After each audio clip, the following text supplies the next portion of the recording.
Hello, everybody. It's Saturday, July 25th, 2020. This is Ricky Florida Keys on my YouTube channel.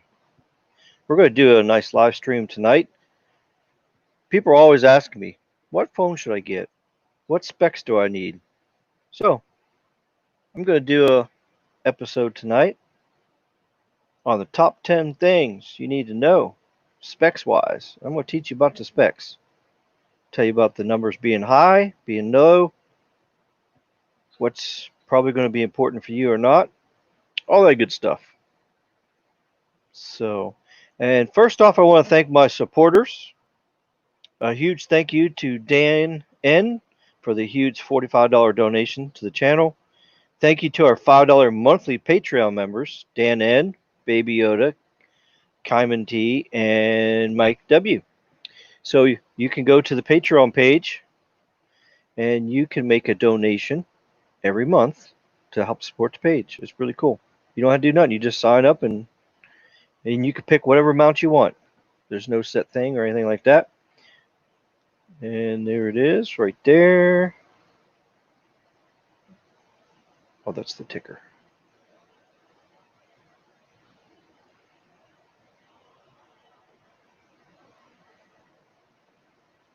And that's the topic tonight. 10 things we're going to do. Okay. I'm going to talk about that. Plus, as an added benefit, I know SMT does things a little different. He has like exclusive videos and all that comes out first and everything. Well, what I'm going to do is different is have free tech support. So if you have any questions anytime about wireless networks at your house, like modems and routers, cell phone carriers, phones, anything like that, if you need tech support, you need help with something, or you need a personal consultant, I'm going to be here for you. So all you got to do is send me a direct message at Twitter, or that's probably the fastest way to get me, or send an email. And of course, the email link is on my YouTube page as well. And if you don't have my Twitter, here, let me get you the Twitter link. That's the Twitter link there. I noticed I got 113 subscribers on YouTube, but I only have like 28 followers on Twitter. So, and remember, every time I post or do a video live or a video premiere, I'm going to be posting on Twitter. Sometimes YouTube doesn't always tell everybody when something's coming up. So, if you want to stay in touch on things, join me at RFK Tech on Twitter so you can stay up to date. And also, this is really great news. I'm doing a giveaway. Once I reach 1,000 subscribers and I get 400 Patreon members that donates to the channel monthly, I'm going to give away a flagship phone. Yeah. And I think I'm just going to leave it up to them, whichever one they pick, or whichever one's the best. Probably by the time this all happens, the iPhone 12 might be out. So maybe I'll give away an iPhone 12 with 5G in it. That'd be awesome. And then also, don't forget the SMT Nation that I'm a part of.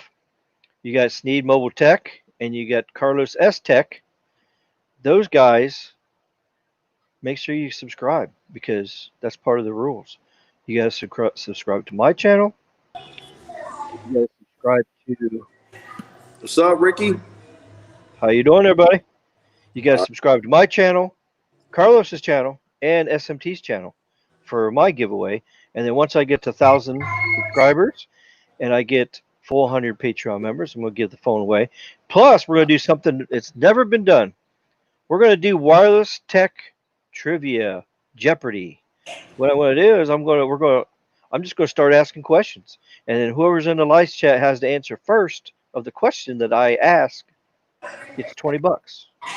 So we're going to give away some money. We're going to do the first ever Jeopardy wireless tech trivia on my channel. It's going to be the first. Nobody's ever done it yet.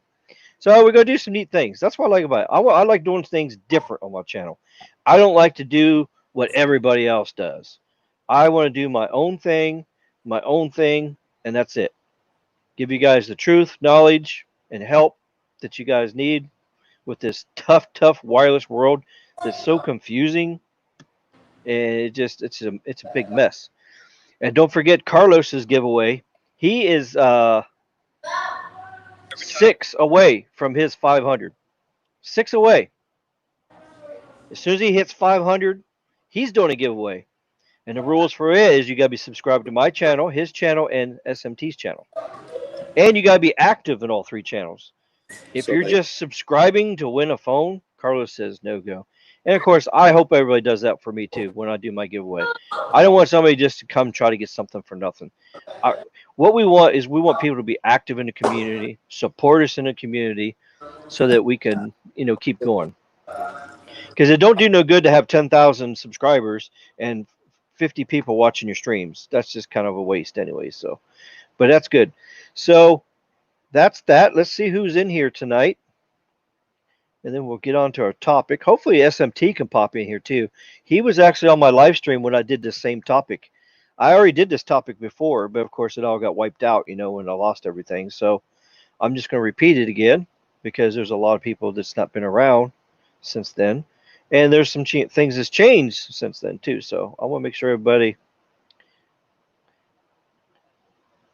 knows what to do there. Top 10 things to know before you buy a new smartphone. It's going to be really cool. You guys are going to love it.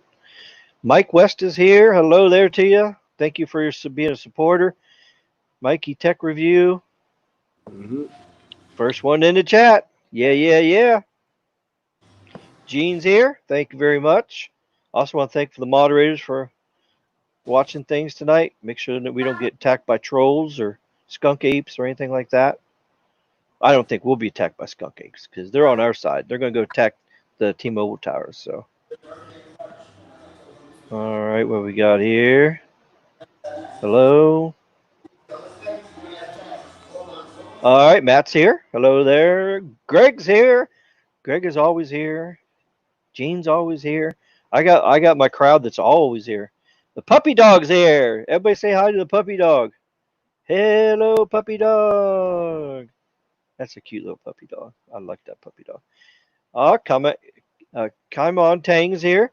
Another supporter. Thank you very much. Let's see here. You already subscribed to SMT? Okay, that's awesome. Yeah, most people are already, but I just want to put it out there just in case nobody's not. All right, we got 11 people in here so far. Yeah, you are dark, Alex. He's in a dark area. Yeah, it's okay. Nothing wrong with being dark. Ricky, do you have PayPal or Venmo? I do have PayPal. It's listed on my page too. But there's the PayPal. Yep, you can do directly on PayPal, or you can go on Patreon.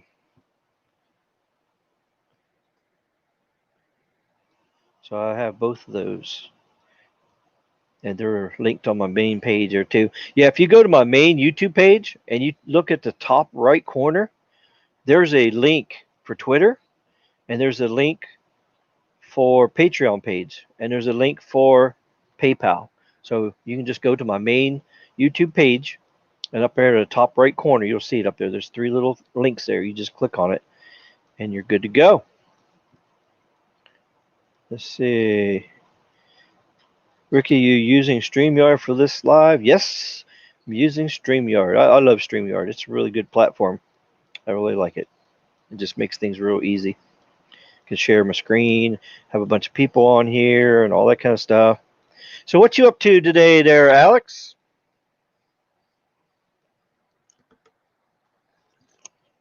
Got me coffee. Good old coffee. What's up, Alex? Oh, he must be on the phone or something talking.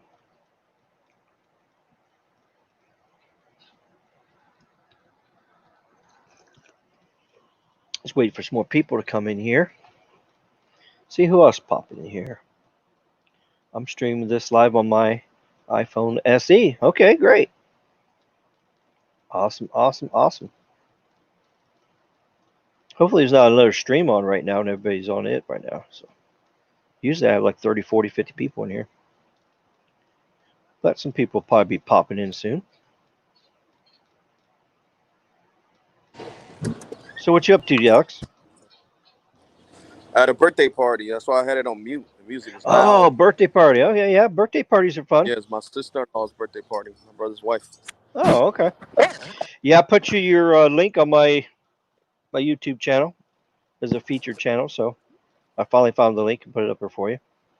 Thank you, appreciate that, Ricky. So I help you out. Let's Decided to come see. outside It's because I know in slow there it's tonight. dark and I didn't want to turn on the light. All the ACs are on in the house.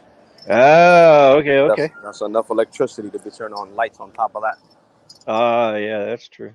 True. All right, well, we got 10 people on here. Some more people will be joining here soon. So let's talk about this new topic here. Get you all set up here.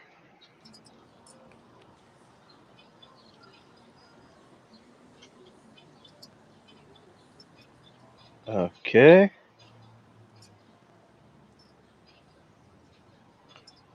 Here we go. Okay, so top 10 things. As you know, buying a phone is a pricey thing anymore. It's almost like buying, I mean, you can almost buy a car, a cheap junk car for the same price you buy a flagship phone nowadays. So if you're going to shell out, grand on a phone, you want to make sure everything is going to work the way you want and everything's going to be like you. But the thing is, people when they're shopping for phones, they see all these specs. They don't know the difference. They don't know if it's a higher number's better or a lower number's better. It's the same with audio, visual, and all that kind of stuff too. It's the same thing. A lot of people don't know what the specs mean, like a TV. You look at TV and it says contrast ratio is 1 to like 5 million, and you're thinking, okay, is that good or not? So, and everybody's all confused because they don't know. And the refresh rate, like on these screens, they don't know if it's higher number or smaller number. They don't know. So I'm going to redo this video again, show you. Now on the left, I listed a lot of the specs that's pretty important that's always listed on most phones. And then I kind of grouped them together because, we don't want to have the top 27 things that you want to look. So I just condensed it down to the most important top 10. So basically, number 1 is the CPU and RAM. Of course, people say, well, what is a CPU? If you're not a computer person, you don't know what that is. But that's the computing process. That's what that is. That's the brain of your computer or your phone or your engine, I guess you would say. So the better the engine is, the better the CPU is, the more horsepower you're going to have, the better it's going to work. And same with RAM. It stands for random access memory. And that's what grabs the stuff from the CPU and the storage and the modem. And that's what grabs things. Like when you do a search, you tell the thing in the web browser, okay, you open up the web browser, it opens it up, and then it shoots a signal out to wherever it's got to fetch the information, puts it on your display, and so you have it there. Now, different CPUs and RAMs, it determines how fast it's going to go. So the slower your CPU, the less RAM you have, the longer it's going to take. Some people in America don't have no patience. They want to click that button and they want that stuff on their screen like right now, like nanoseconds. They want it up there. I remember the old days back when we had dial-up internet and you would type a search thing and you hit search and you would literally sit there for like a minute and a half waiting for it to come on your screen. And I'll tell you what, and that's just a simple little Google search. And I tell you what, it just drives you crazy because you're thinking, gosh, this is taking forever. And if you have new fast tech and then you go back to old tech, man, I tell you what, you learn real quick that you don't have the patience you thought you did, because it's like, after being used to things being instantly, you click, it's there. Back in the old days, you had to wait. You had to sit there and it's like, it's like when you download a movie on Netflix or something to watch. Well, now it's like streaming now, but back in the day when you had to download it, if you had slow internet, you had to sit there and watch it download for like 30, 40 minutes before you could even watch it. So sometimes even longer than that, Ricky. I remember turning on the computer. Remember that annoying noise it used to make in the yeah. AOL? Yeah, I remember them old days too. Yeah, that's for sure. Yes, Nice. everybody click the like button, please. Black Spawn's here. Good evening. Let's get in with the Trinity, RFK Tech, Carlos S Tech, and Sneed Mobile Tech. That's right, the SMT Nation. Gene remembers dial up. Yeah, buffering. It's not fun watching things buffer either. So, and also gaming. Gaming is important. If you play video games on your phone, you got to have a good CPU, fast, and a lot of RAM too. That's what makes everything go. And that's why that Asus Rogue 3 gaming phone that's going to come out is going to be great. So if you're a phone gamer, man, that phone's going to be awesome for you. So now the next thing is your display and your operating system. Now you got a choice whether you get iPhone, which is Apple, or you get Android, which has multiple vendors that makes Android. Apple only has iPhones. That's it. There's one operating system, one manufacturer. Then when you cross the bridge to Android, now you got Android technology, but now you got like 10 different phones.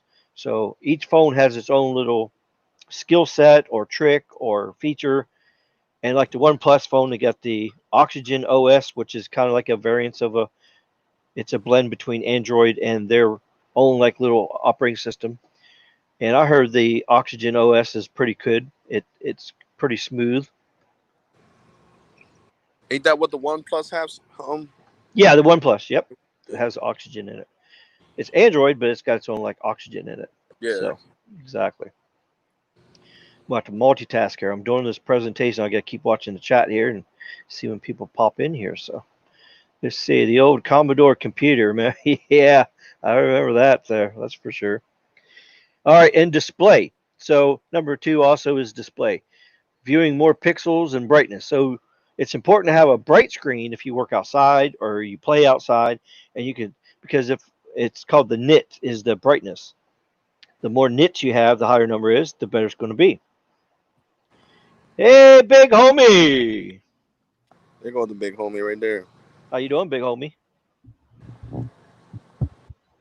Speak, speak, forever hold your peace. I just wanted to say that. This is I guess you don't have no audio. You don't have no audio. Oh, no, I'm here. I'm here. Can Oh, you guys there hear you me? Yeah, I hear you Yeah, now. we can hear you, bro. What's up, big homie? Hey, I got a new microphone, so I don't know if it sounds good, if it sounds No, it sounds clear, clear, bro. loud. Yeah, you sound Okay. clear, bro. Yeah, you're real loud. Does it sound, should I back it up a little bit? Yeah, maybe just a smidge, but I mean it's clear and stuff. Yeah, The only it's thing clear. is just when you're in a stream, you don't want to override everybody else, of course. Right. That's kind of why I didn't get a chance to really test it because I wanted to jump in. I didn't want to miss too much. All right. Now, How is this, Mickey? everybody on the channel could probably tell what the difference on all of us. Now, Mhm. somebody told me my sound is a little muffled, so I actually probably should turn my mic back down a little bit too, a little bit. So while I'm here, I'm going to do that now. Let's see. Yeah. Yeah. But see. Ricky, if we were going to Let's talk change about mine. dinosaur computers, you forgot to mention IBM. Oh, IBM Dinosaur. Yeah, yeah, yeah. I had a laptop that was Let's see. IBM, Manage. Wait a minute. What the hell? Should be able to. That's not what I want to do. Yeah. See my new mic? Look, Yeah. New mic. Oh, look at that. Sweet, sweet. There you go. Mm-hmm. And this one is it's a dynamic. It's an audio technical. It's really directional. Like if I move it's got beamforming. Okay, gotcha. if it's any type, like if I'm not pointed right at it, it's not gonna get good sound. Like if I'm here, you probably can't hear much. Oh yeah, it does. Yeah, you're right. You know, and if I'm here, you probably can't hear much either. That's right. It's beamforming. Right. Yeah. You got to go like directly at it. And actually, that's what I want specifically for the podcast. When I do the audio only podcast, I'm going to use this mic for that. Well, of course, because this thing is amazing, but it's so sensitive. It picks up my air conditioner.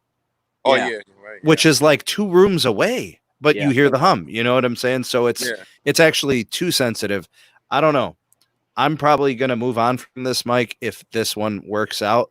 If I had a treated room with no that sounds good. Sound issues, I would have kept this thing. This thing is nice. but I'm probably gonna have to move on from it. Now, am I muffled or do I sound crystal clear and everything? No background noise? No, you're good. I got my radios off tonight. I remembered to turn them off tonight so they don't interfere with everything. Maybe when your voice peaks, when it's like when we get excited, but that's probably not what a big happens. deal, bro. Yeah, that's not a big deal. We get to talk about skunks and whatnot. You know how it goes. Hell yeah! So hold on. Where are we in this list right now? Oh, I just hit number 1. Okay, CPU and RAM. Okay. And I'm working on 2 right now. Yeah. So what do you think about 1 and 2? I know you did this live stream with me before, and of course it's gone. It's been deleted. But so yeah, that was cool. It was an honor to have you on when you did that with me last time. So it's good to be back for it. I'm glad we're doing it again. To be honest with you, everything that you have on the list is important. Oh yeah. Like a lot of people are going to sit there and try to argue what should be 1, what should be 5. I just look at it as a top 10 list. Like these 10 things are important. No order. Right. Well, that's what I did. I put the specs all the way in the left. And then what I did is I matched them up together so it'd be top 10.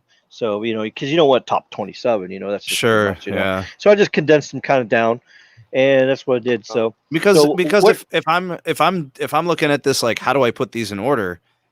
I probably bump up battery. I probably bump up cellular and Wi-Fi and Bluetooth. Exactly. I mean, a lot of people argue that price is really important. Yeah. And this all depends on the person. So basically what you got to do is just take this list yourself and organize it, which is the most priority and what's the least. Yeah. That's what you got to do. Yep. And I made this spreadsheet here.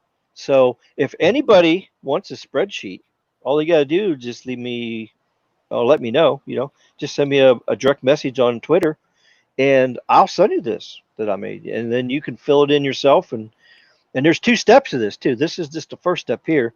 And then remember when I did this video here? I did a video shouldn't you have 2 phones.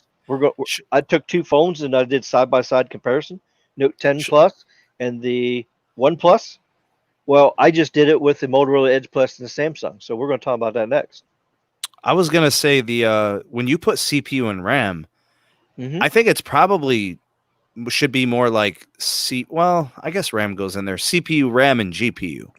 Also, like for somebody because you put gaming in there for benefits. Yeah. So you could probably, like, for anybody out there who's probably like, oh, why didn't he include GPU? Well, I think you could probably throw that in there. Yeah. It's a component of the SoC. Right. It's a component of the SoC. So, yeah, exactly. I'm with it, bro. Yeah.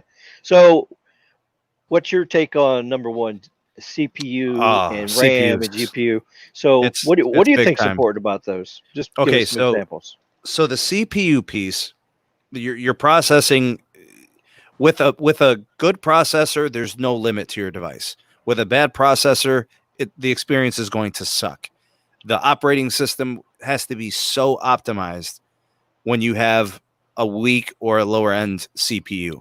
So I always tell people, go 1 notch above what you think you need, just in case. True. So like, because if you sell yourself short and all it would have took was an extra $50 or an extra $100 and you would have got something future proof for like 2 years, like an 865 chip, this year's flagship should probably be good for 2 years.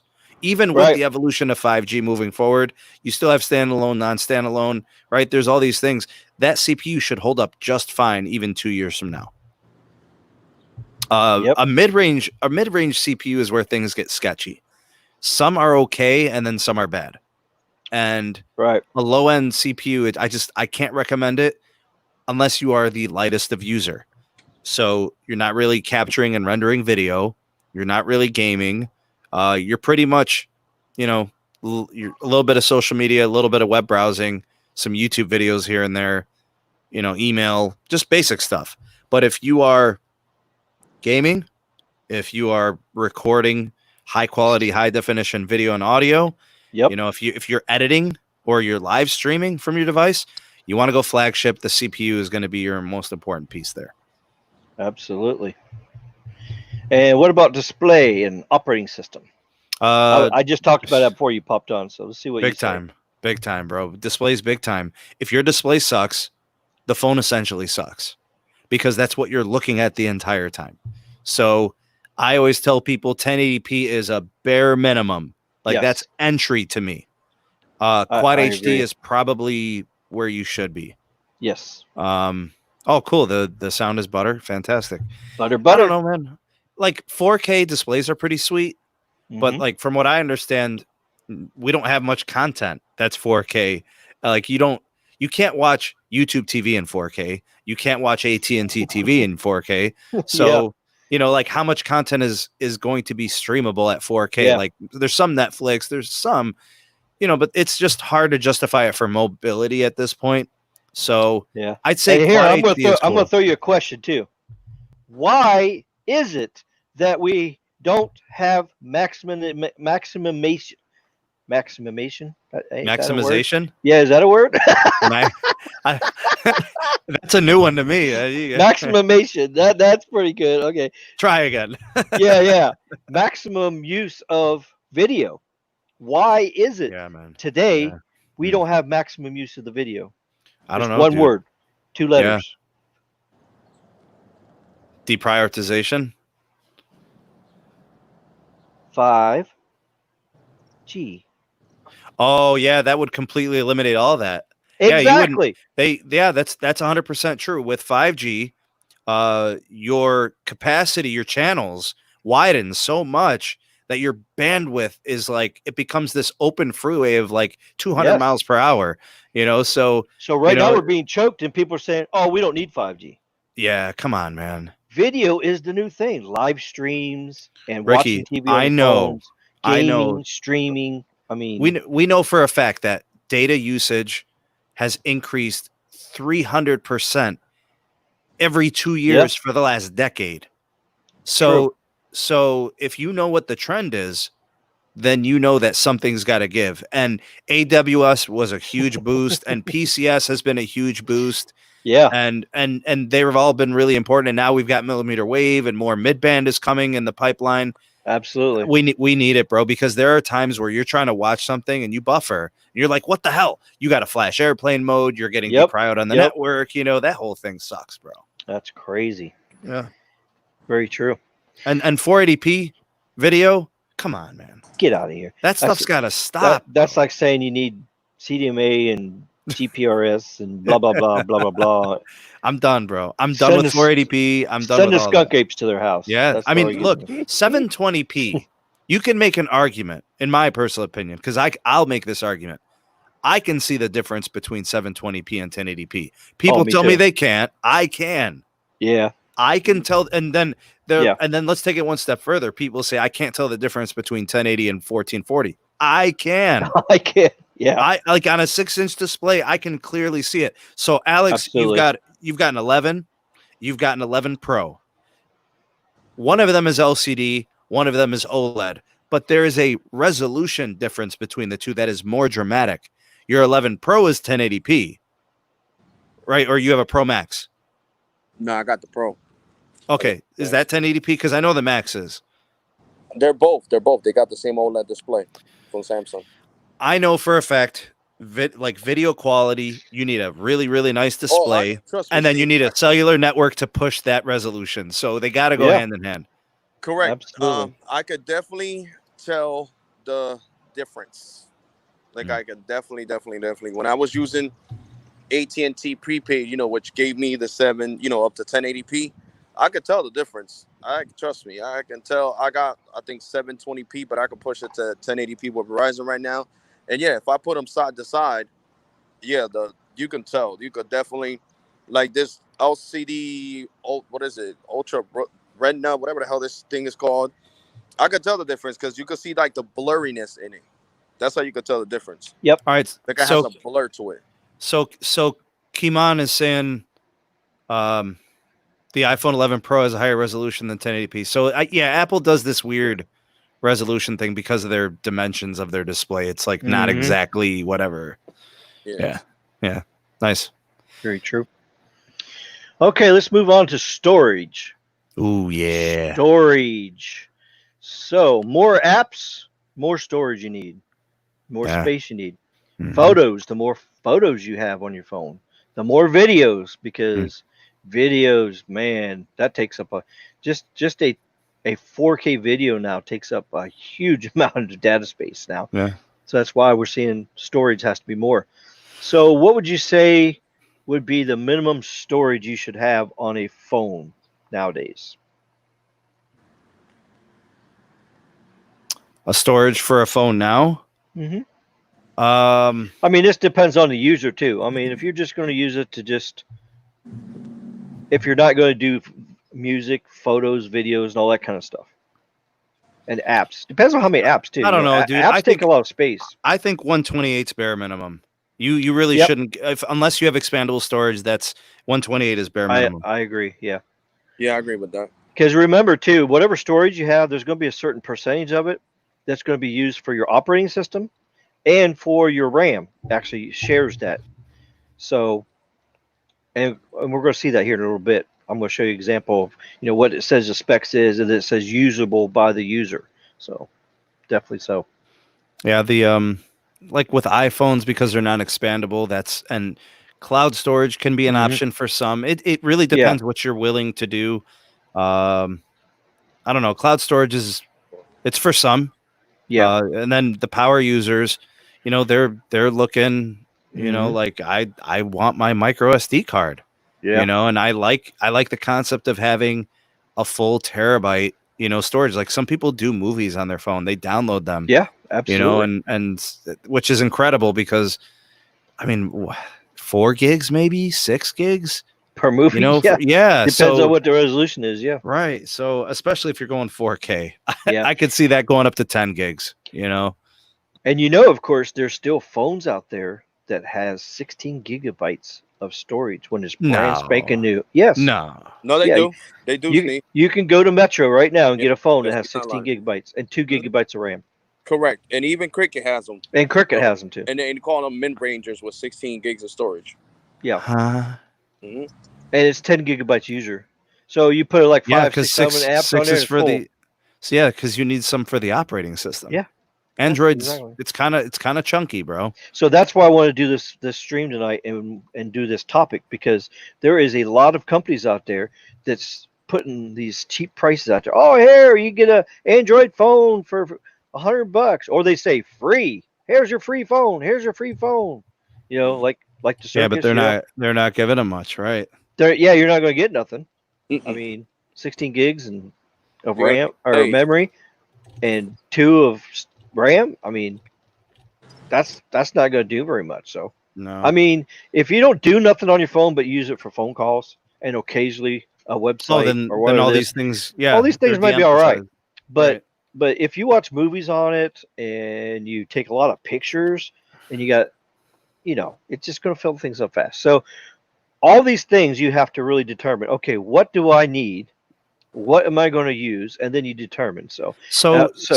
Well, Ricky, let's give people a baseline then. Like just so they have like something to, put in their mind. If you think 64 gigs is all you need, just in case, I would go 128. Yeah. If it's non-expandable.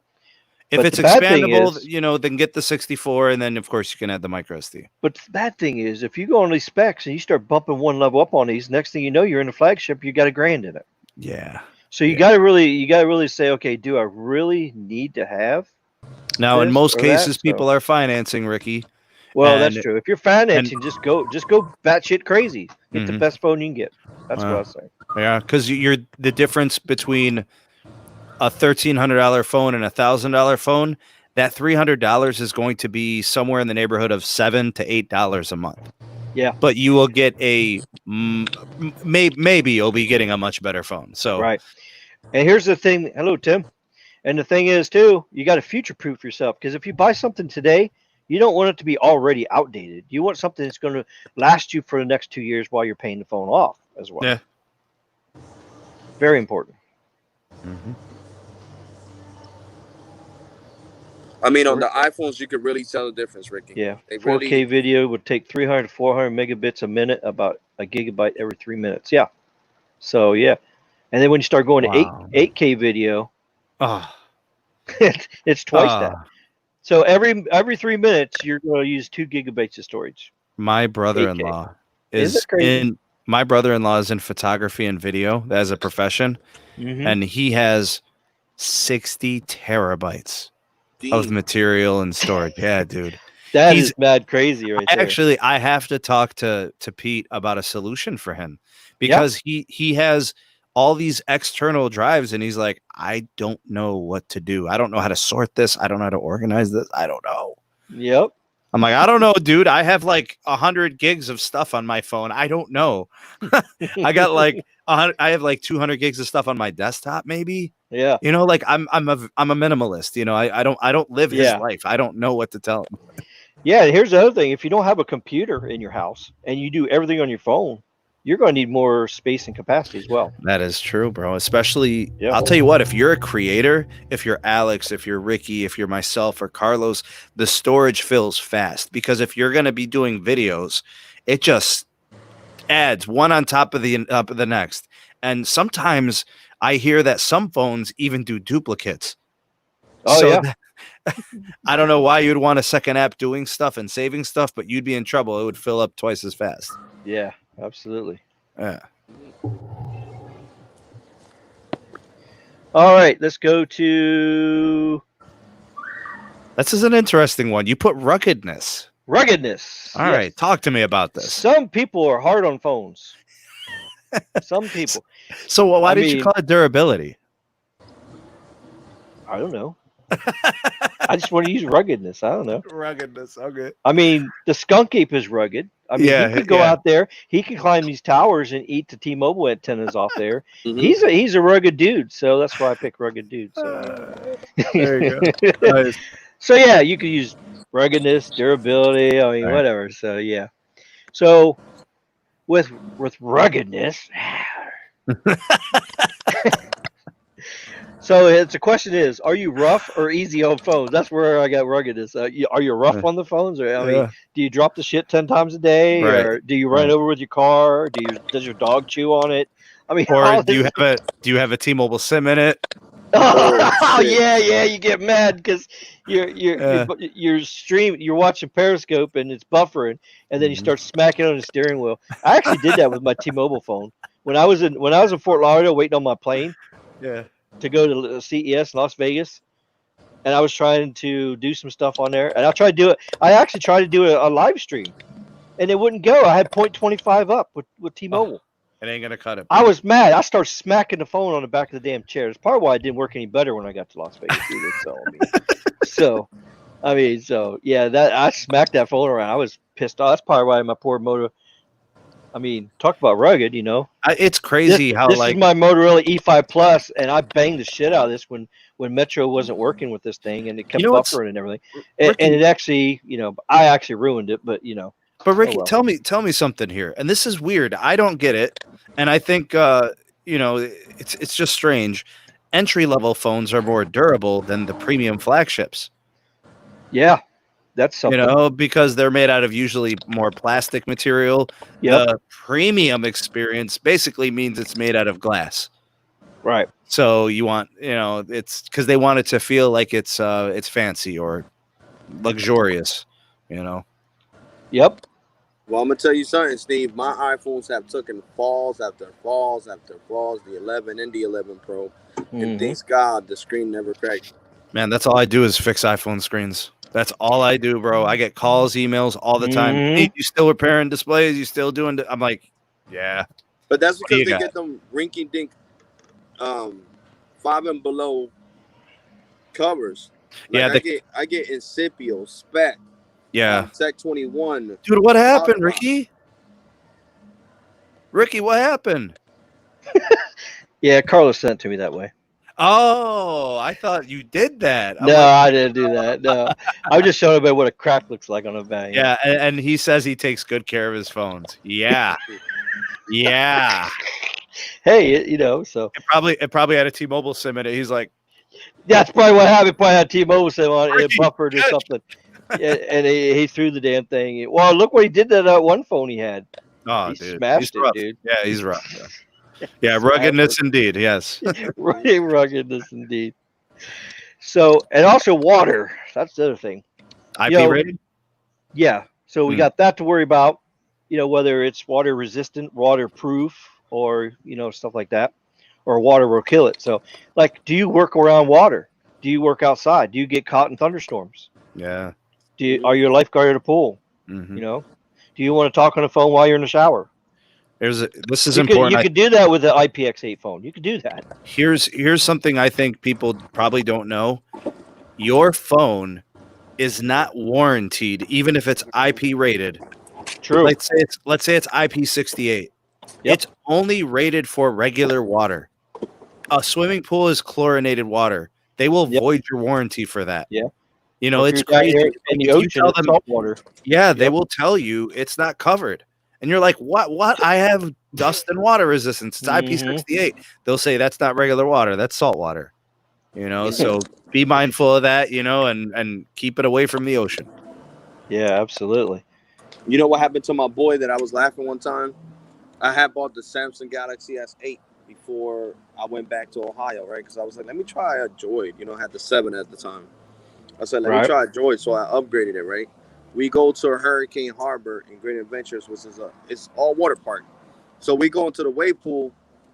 I got my Samsung Galaxy S8 and it doesn't drown. I forget it's in my pocket. It was in my pocket for like 36 minutes and it didn't drown.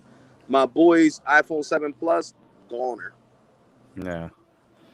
Yeah, the iPhone 7 was only IP67. So that 7 instead of the 8 makes a huge difference in depth and the amount of time that phone can be submerged in water. Look, in my opinion, guys, get waterproof out of your vocabulary. There is no such thing. Stop using that. Water resistance, which is a measure of how well it copes with water. That is true.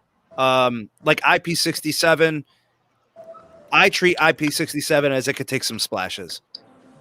I treat IP68 as in it could fall into some water and you quickly better get it out. Yeah. Now here's the $1 million question. If you drop your phone in the toilet, are you going to go fetch it? Did I go number 1 or number 2? Both. That's a poopy situation. I would still get it. I would still get it. I'm paying too much. Well, if it's your own poop, it's not going to hurt you, right? Yeah, I'm paying too much money on these phones. Ricky, could you highlight? I'm gonna get it. Could you highlight Kiman's? Yeah, I'm getting on there. Yeah, I'm just. Yeah, highlight that one because I'm curious about this. He says, daughters sucks, rough on. Yeah, teenagers are rough on phones. Yeah, for sure. Since I'm on my phone, I can't see the chat. Is this because the way that the glass seals onto its like connected material, it creates like a tighter seal? Yeah. Okay. All right, cool, man. Good to know. Yeah, because there's a glue that goes all the way around the edge where that makes the it glass is. Yeah, that helps. I could tell you guys right now.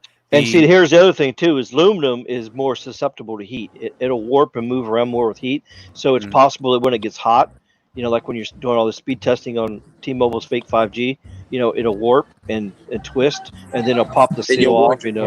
Yeah. So whereas glass, it's more flexible and everything. Yep. Cool. Skunk proof. Yeah. Ricky, but it really doesn't cost that much to make the phones waterproof. It's just not in their best interest to make them waterproof because people wouldn't be replacing their phones as much and they wouldn't make no money.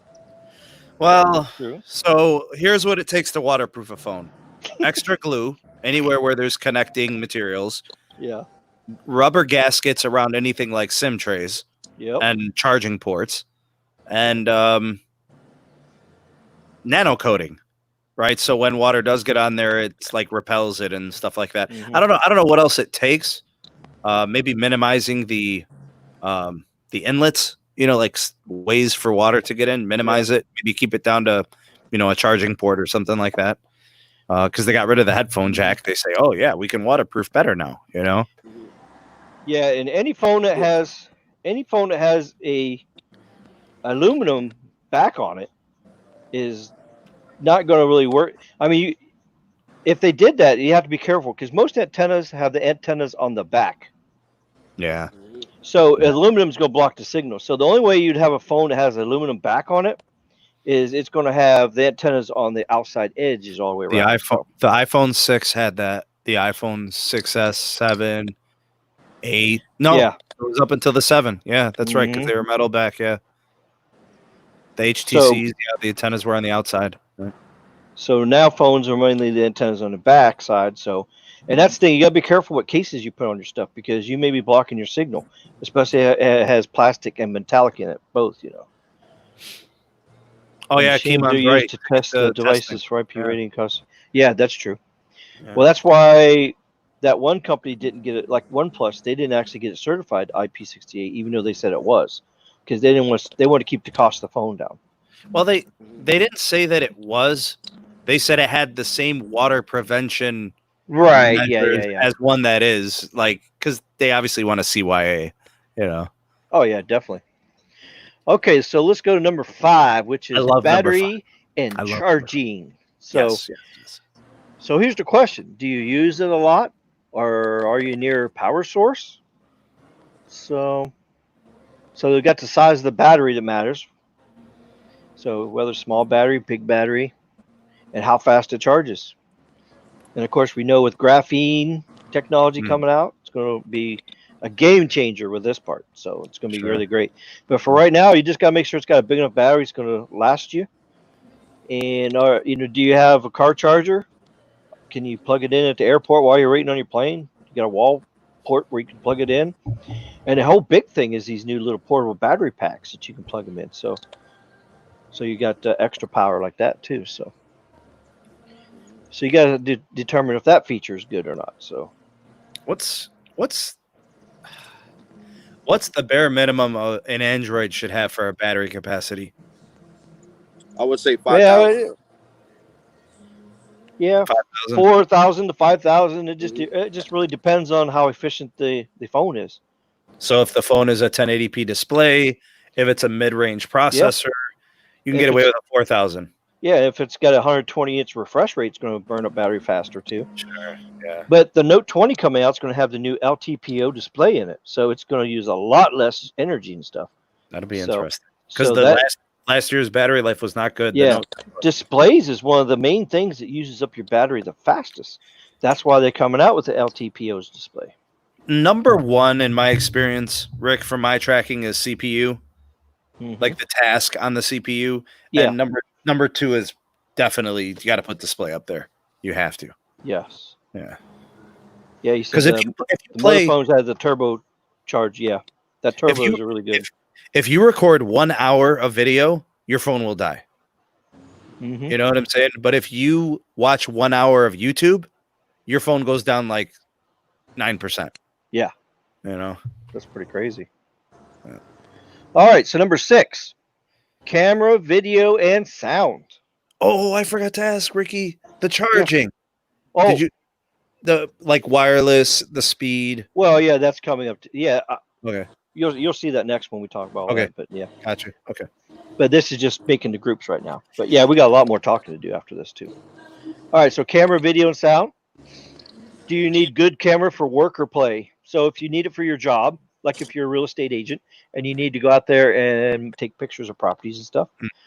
And now the next new thing is doing virtual 360-degree video inside. You go inside the house in the room, and you do the virtual mode, and you just spin, panoramic all the way around. And they have that on video, some of the video now, that where you can do the video.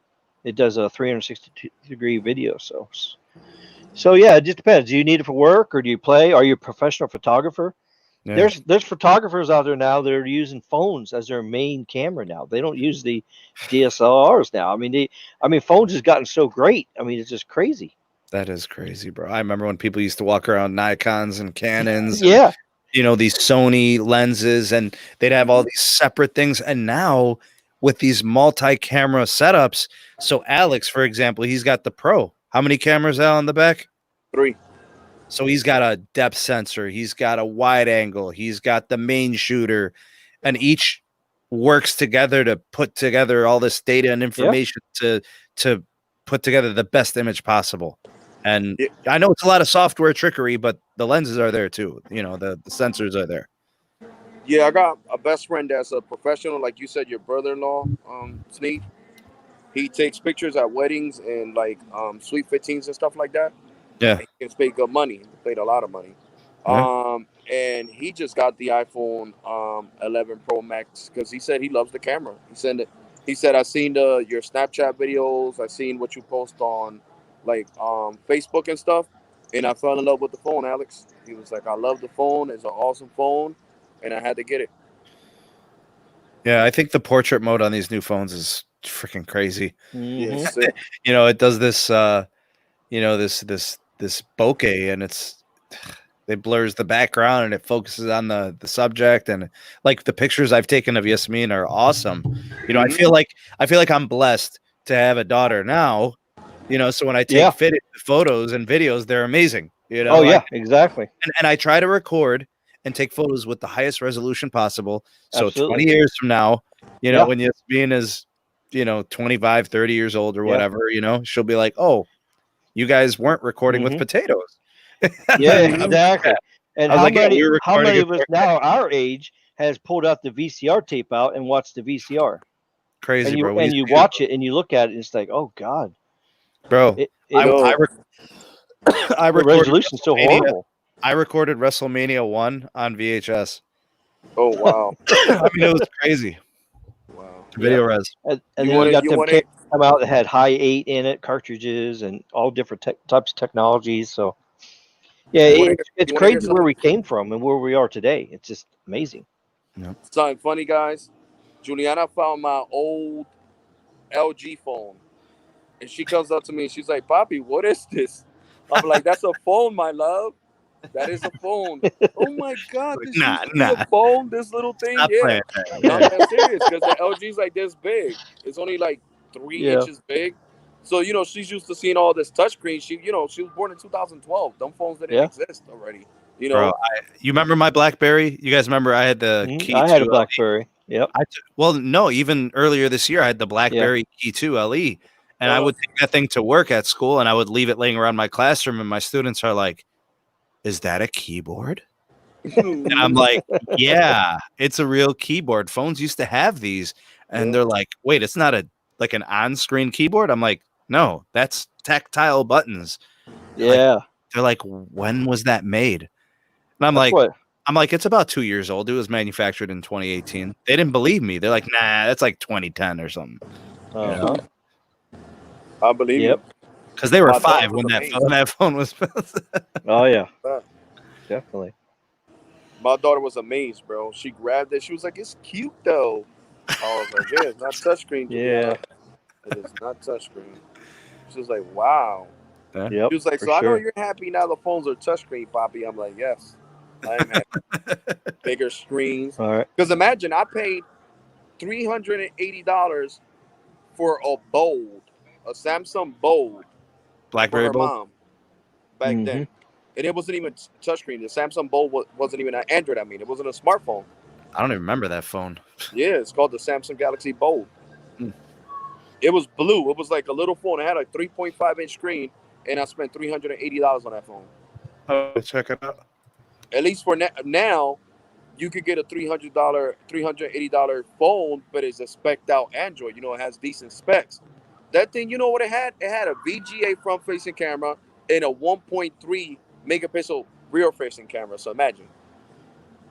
Man, I don't see any Samsung Bold. Let me see. Go ahead, Ricky. Do your thing. I remember their Samsung Bold. Yeah, I remember that phone. You do? What about What about sound? Because you got sound in there too. What about sound on your phones? Some people may not be as important. Look, like to have stereo speakers in it and like Dolby surround sound. If you're doing gaming on your phone or you're doing movies on there, that would be important. If you're just doing phone calls and stuff like that, the sound's probably not going to be important. Yeah, but the speaker phone's got to be loud. That's true. If you work in a noisy environment or stuff like that, you got to be able to hear to people, you know. Clarity is important. Loud is good. Like speakers, like you were saying, for media, multimedia, like for digital video and stuff, and recording. So like quality of audio, if you record, if it's got like 4 microphones in it, 4 internal mics, like that's awesome, right? If it's got more than one. So yeah, that matters, dude. Good call on that one. Audio, yeah, sure.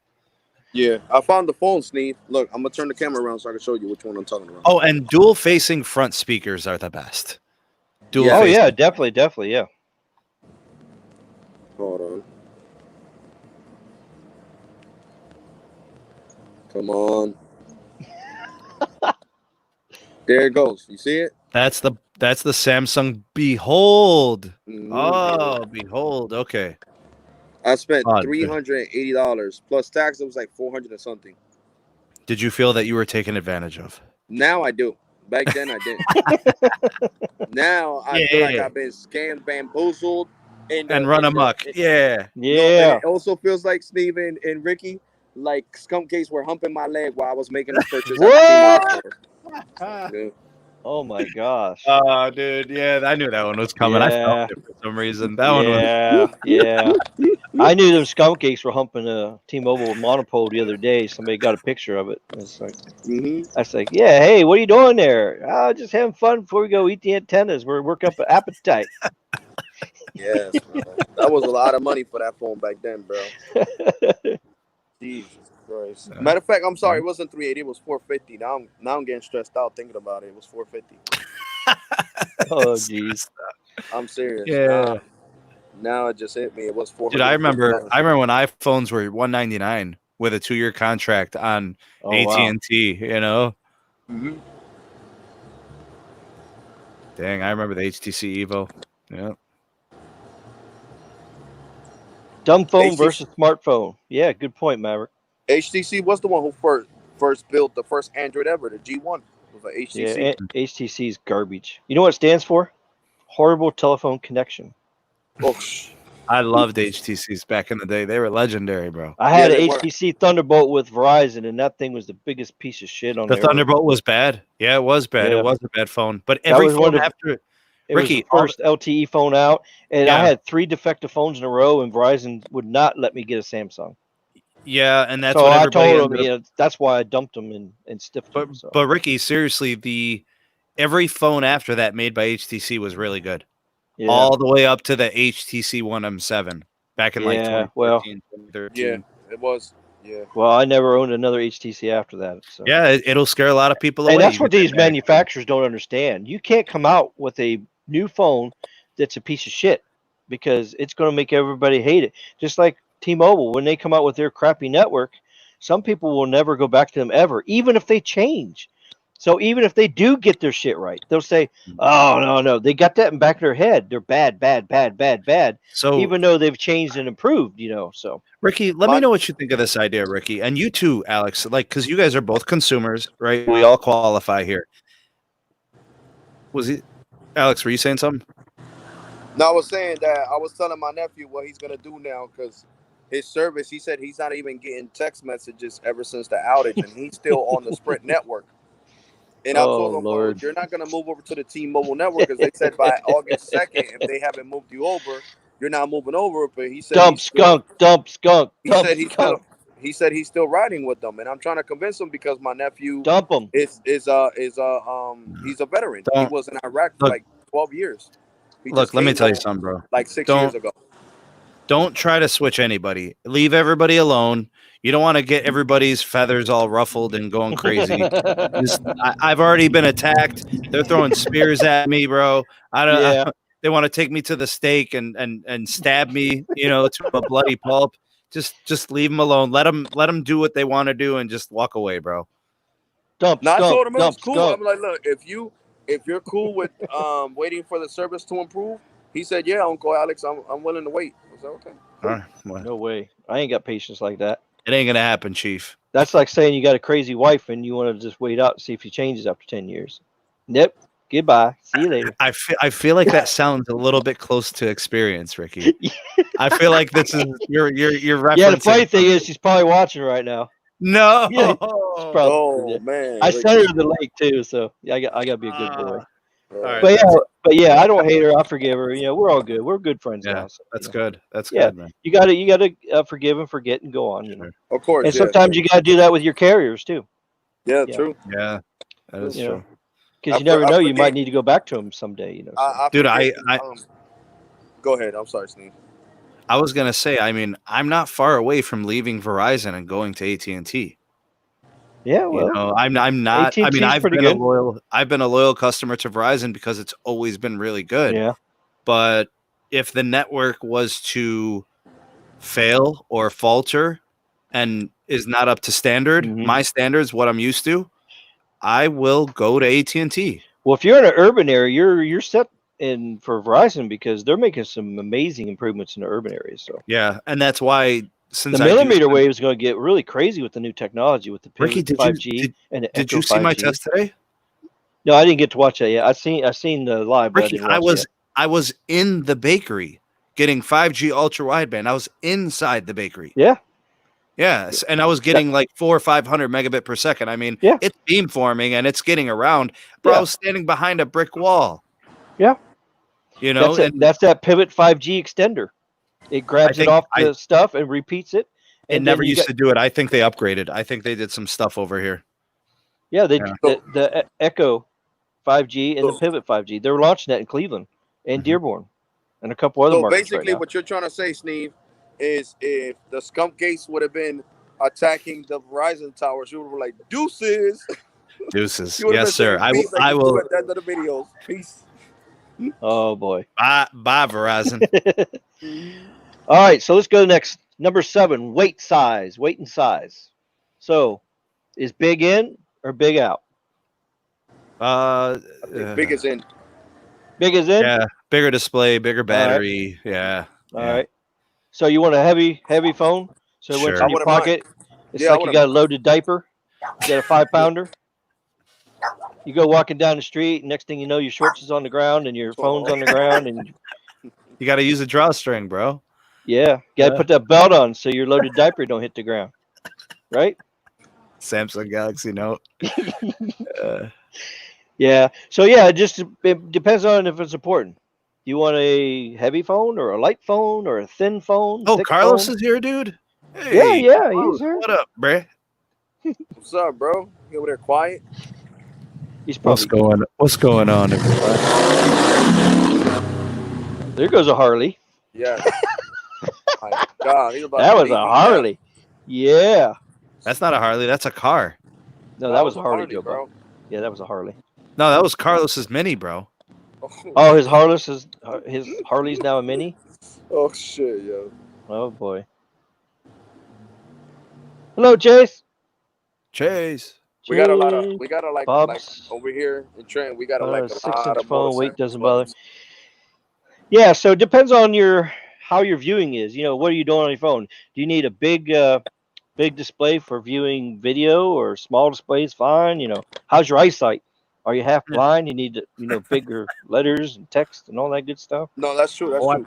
Ricky's making bad. Well, look at here. Maverick says, "Looking for a damn fool with your pants on the ground. Pants on the ground. Pants on the ground." Yeah. You know when they sag. You know these young boys like sagging. Sagging. I did that shit in the 90s, and I thought it was over. Chase is cleaning the fire station. Jesus. I'm sure that looks good now. Yeah. All right, so weight and size, that's a factor. How about number 8, cellular and Wi-Fi and Bluetooth? We got a triple whammy here. Yeah. You got 3 different things. I like that you put them together, though. You could even add in this, too. Here, let's add one more. What is it? Because I can't see it because I'm on my phone. Ricky. Oh, come on. I'm serious. GPS. Oh, okay. Yeah. Oh. All the radios and stuff. Yeah. Gotcha. Yeah. So, when your phone's it's got the cellular network. So you got 4G, 5G in there, if it has 5G yet. You got to decide which bands. And it's all depending on what carrier you have. Some bands propagate better than others. Some companies have more density than others, so it just depends on what you need for that. Your Wi-Fi, do you need slow Wi-Fi or fast Wi-Fi? Wi-Fi 5 is really fast, but if it's got Wi-Fi 4 in it, you're going to be really, if you got a gigabit service in your house, you can't even get it to your phone if you only got one Wi-Fi 4, because the link speed's only going to be 144. So you're not going to get it always. So that's why it's important. You want to get a phone that has Wi-Fi 5 in it. That way you can get your gigabit speeds, most of it, to your phone. Right. And then Bluetooth, what do you use for accessories? Do you use a portable Bluetooth speaker on your phone to play music? Do you have a headset? Do you use a headset, Bluetooth headset a lot? And let's see what else. Oh, in your car, Bluetooth connects to your car and makes it work in there too. So, and there's different profiles too there is for Bluetooth for different things you do. And let's see what else. Oh, GPS. Well, you got a good GPS. It tracks better for navigation because you don't want to have a bad GPS on your phone, your truck driver, and it tells you, please turn right. So you turn right and you go down this back alley, and then you take down about 5 or 6 power lines and poles, all that stuff there. So you want an accurate GPS. It's going to make sure it knows where you are. So that's some things about that. Number 9, features like the pen. Like the note has a pen that pops out, or a stylus. And in your ports, different ports, is a 3.5 millimeter jack important to you? That is. Charging port. Do you want a Type C? You want the old micro USB that's garbage? That always seems to break. Yeah. Or do you want a lightning cable? It just depends on what type of cable you want. And then you got sensors. Sensors. These phones now have all kinds of sensors. Is there sensors on your phone that's necessary, for your health and safety, that you got to keep track of stuff or whatever? And there's also sensors in there too, like when you point up your phone to the sky, it moves around so you can see where the stars is and planets are, satellites up there and all that. So you got apps that does that too. And SIM card. That's another feature. Do you need 2 SIMs? Do you need just one? Do you need an eSIM, or do you need an eSIM and a regular SIM? So that's another thing that you got to figure out what's important to you. What do you need? And then number 10, of course, is price. So how many people in here think price is the most important thing on a phone? Don't even care about 1 through 9. The price is more important than 1 through 9. I already know how y'all are going to answer that. I think price is really important. Yeah, it is a big deal, but sometimes all that stuff you covered is a direct correlation of the price. So how high end all that other stuff is going to kind of dictate where the price is going to fall. So if you're, you have humble, meager needs, then your price point is probably $200 or lower. If you are, I want a nice display, I want a good battery size, but I don't need the highest end CPU. You get a mid range, you spend $400 or $500. And then if you're just like, nah, I need the best and everything, and you just get the flagship for $1,000 or better. Right. Yeah, exactly. All right. So we went over the top 10 things. Now let's go one step further here. You guys see my senior pictures from when I was in high school? Senior? Oh yeah. Okay. All right. That's nice. That's very nice. I'm gonna change it. Ricky doesn't like it. It looks like you're trying to sell something. Yeah. He was trying to sell the Sprint network. That's what he was trying to do. Yeah, he's trying to sell you a slice of cheese. All right. See, Gene. Hey, Gene. Full price. Gene. Big loose. Price isn't as important to me. It's what the phone can do. There you go. All right. What about everybody else? One person comment on it? Come on. Yeah. Big Sneed. Hello there. Big Louie. No. Let's see. Ricky, you know why I say price is important, Ricky? Because hello, how about if you pay a lot of money and it's a lemon? Hello, no radio. It looks nice. It looks nice in the outside, but then when you get it, it performs like crap. Like crap. Here you go. Here's a good one. Price to feature ratio. I like that. Yeah. That's exactly how I think. That's value. Yeah. You analyze what your needs are, and you prioritize those needs according to what you need, and then that's what phone you go with to keep the price down. Yep. If money's no option, what are you going to do? You're going to pull a big homie. You're going to do like Carlos does, and you're going to just buy them all up. Right? You just get them all. Just drop the stacks and pick it up. And another one. And another one. And another one. Maverick says price important only if you're financing through Skunk Mobile horrendous financing program. Oh, that's got to be the comment of the night right there. Yeah. Yeah, yeah. Man, you're not saying much, Carlos. He must be eating. Let's see here. Okay. What is it? It says, sup, what it do, homies? AT&T network's outstanding. Okay. All right, so we're going to go on the next part here. Let's see. Okay, so now I've given you an introduction to the stats, okay, and specs. Now let's take a look at the Motorola Edge Plus, okay? Now remember, we could go to this glossary at any time if we want to know something too, you know. We just do the... Come on here. Somebody's lighting fireworks off. Yeah. Jesus Christ. I don't know why this glossary's not working here. I was trying to open up in another tab. Jeez, now they're doing karaoke. Karaoke, huh? But Ricky, it was a pleasure you having me on, bro. I really do appreciate it. But I got to get back to the birthday party because I'm like, oh yeah, enjoy the birthday party by all means. Yeah. Like, once you came over here to be on the phone.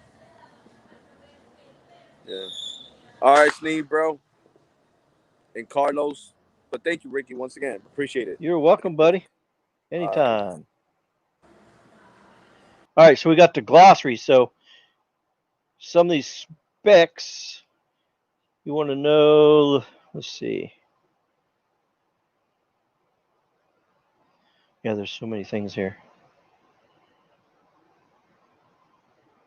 Let's go to Wi-Fi.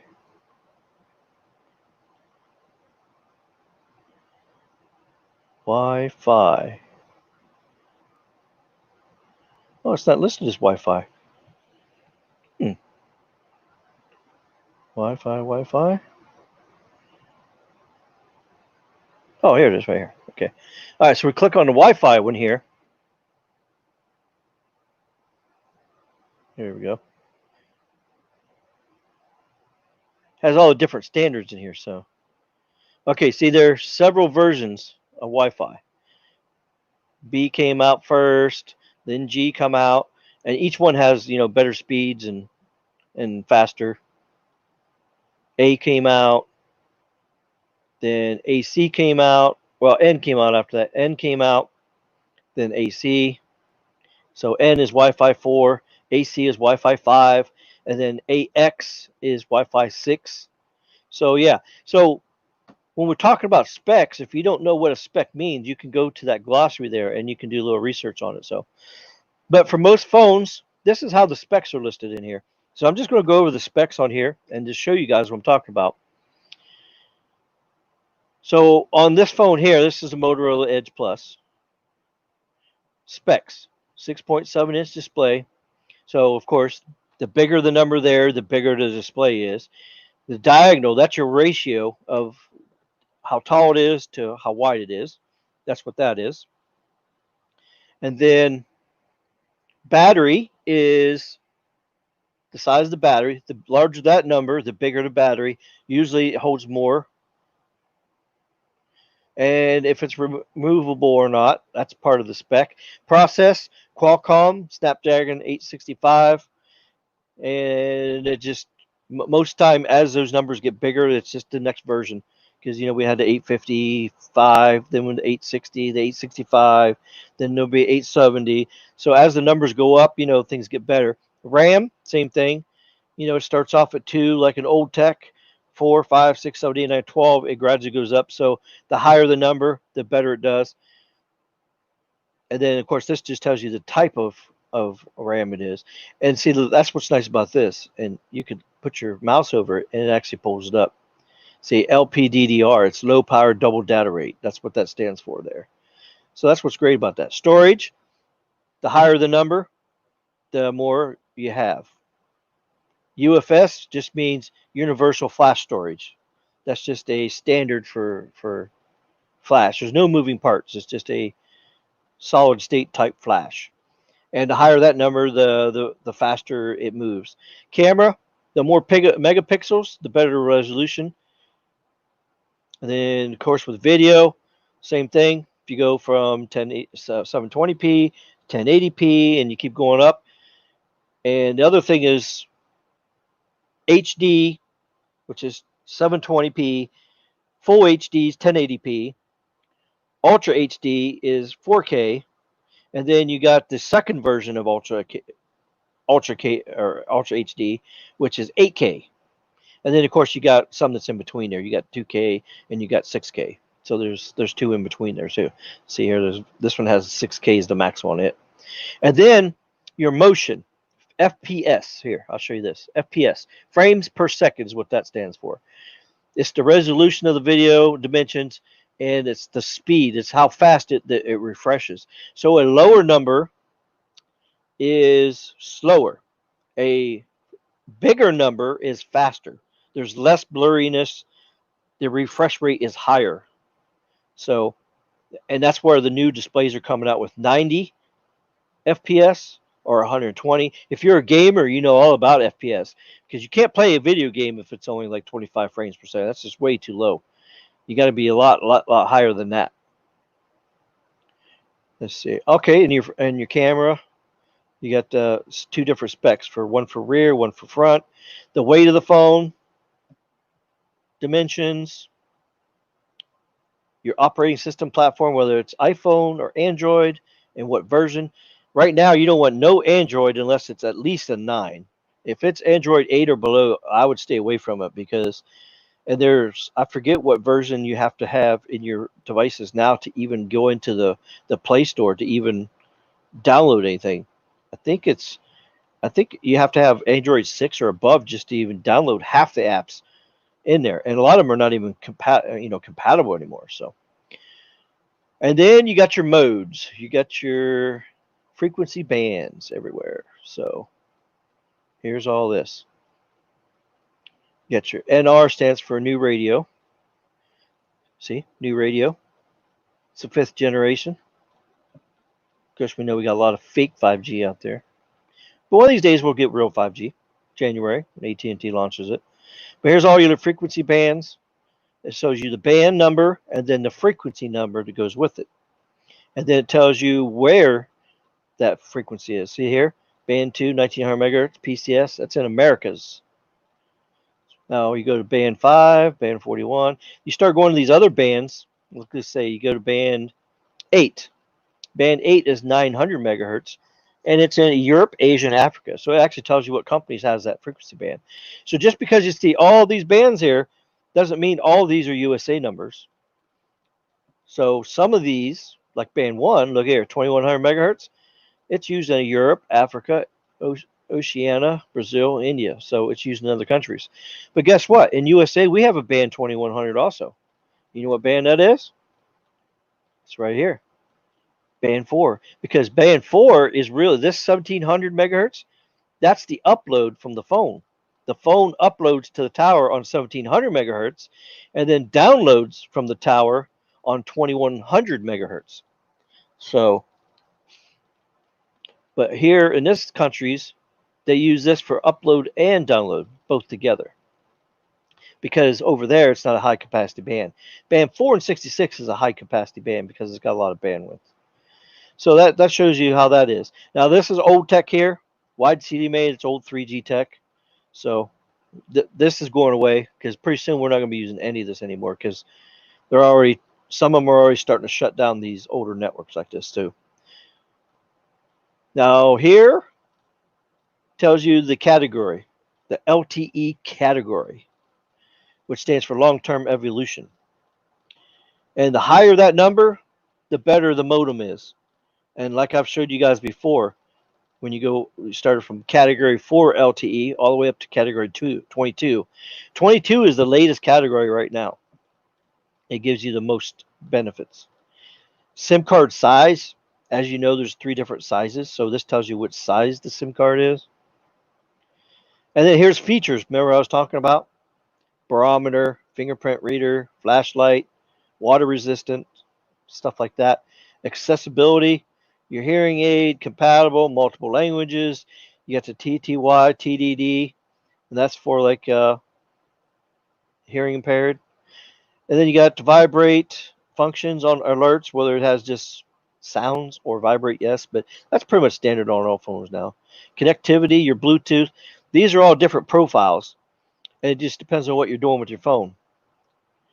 See, this is HSP, it's headset profile. This is when it pairs to your headset. HFP stands for hands-free profile. OPP stands for object push profile. That's for like data transfer stuff. PBA, phone book access.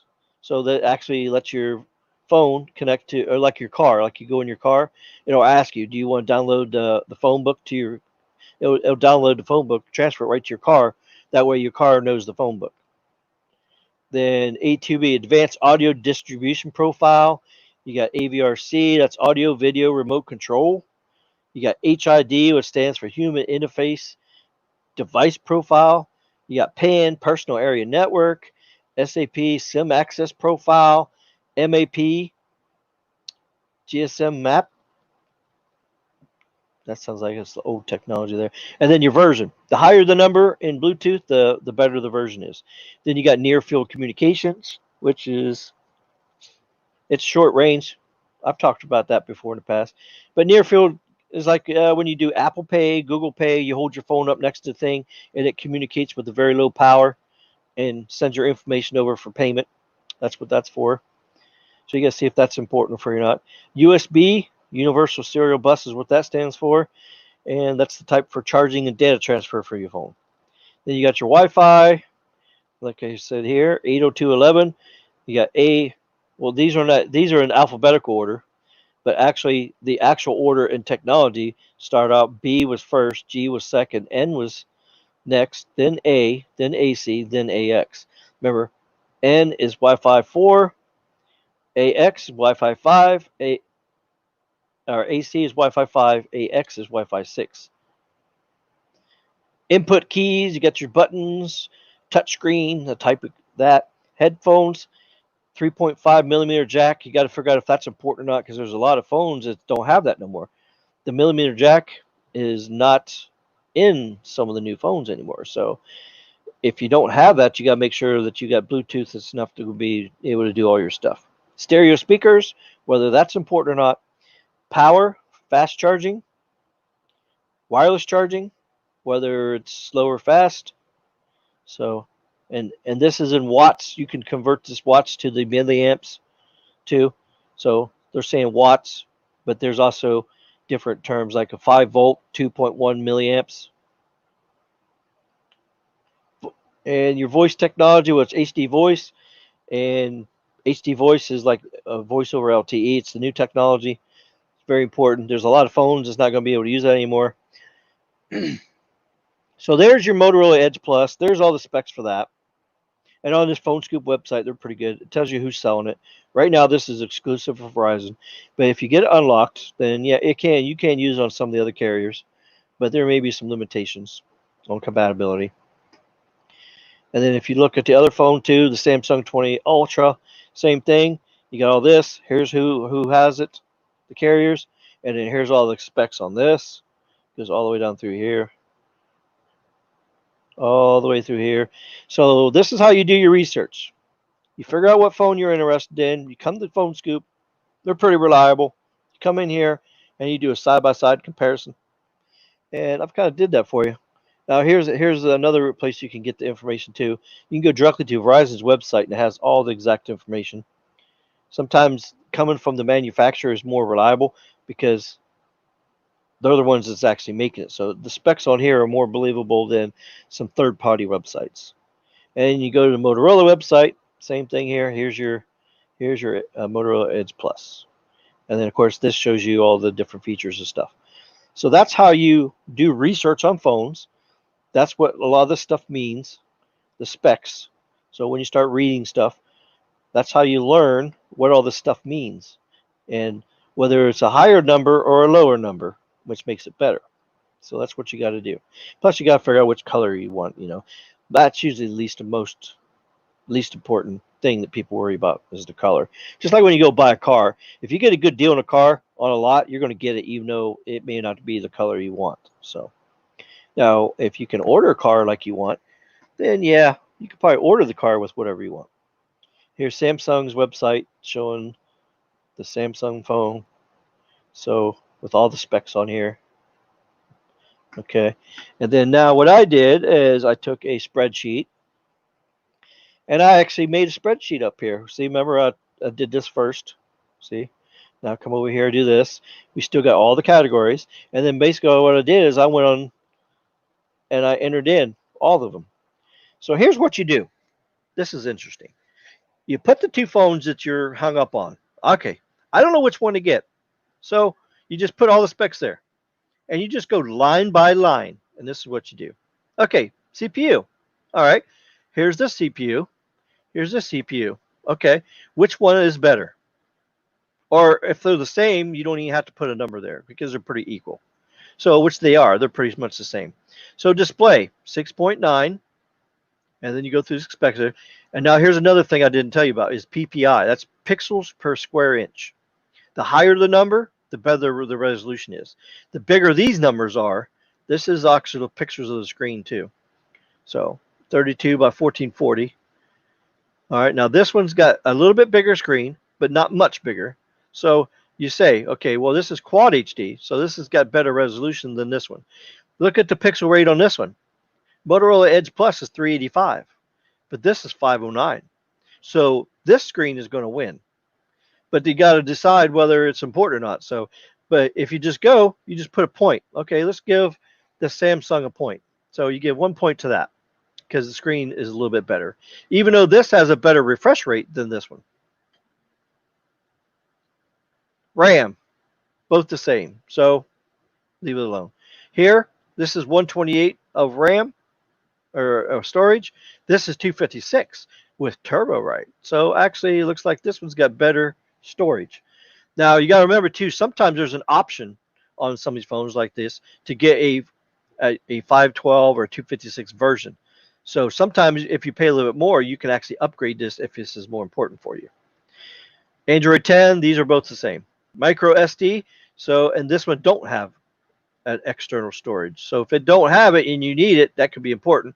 So we're going to give them a point here, okay, for micro SD. S Pen with Bluetooth. This one has it, this one don't. So of course it's going to be better, but of course you got to remember whether that's important or not on deciding what you're going to pick. IPX8 Scuba. So this one's really good. This is just water resistant. So this one's going to win. And I'm just throwing these in here. Each person can do whatever they want. Port type C connector, 3-point jack, they're both the same. This has the Samsung DeX docking for your PC. So that's a good plus because the Motorola don't have it. Batteries are exactly the same, so they cancel each other out. This one's got more sensors than this one. So Samsung wins on the sensors. They've been pretty good on the sensors. Oh, look at this. Accelerometer, it tells you how fast you move. Magnetometer determines magnet. So when you're trying to look at the stars on certain apps. Gyroscope, proximity, ambient light, sensor hub, fingerprint reader, barometer. And some of them can actually check your oxygen saturation in your blood and check your pulse and all that kind of stuff like the Samsung does, which is pretty cool. Wi-Fi, these both have pretty good Wi-Fi. They both have Wi-Fi 6. But this one here has got the massive MIMO and the 1024 QAM. So this has got a little bit better of a Wi-Fi chip in it than the Motorola. These profiles are all pretty much the same. Quick charge, this has got a better quick charge. See, the higher the number, the faster the charge. This only has 18. But 18 is going to do just well for you. So don't let that be the thing that says, oh, no, I don't want a Motorola because of that.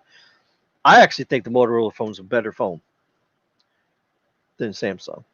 So this Edge Plus is probably what I'm going to purchase in the future. So I'm just not happy with what I saw that what Samsung did on all this. You know, it was a little bit of a letdown. Wireless charging, is it important? So those pretty much cancel each other out. They both have it. Camera.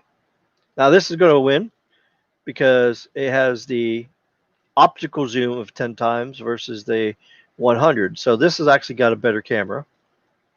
So it wins. Then we go down here to camera on the front. This has got a 10 megapixel.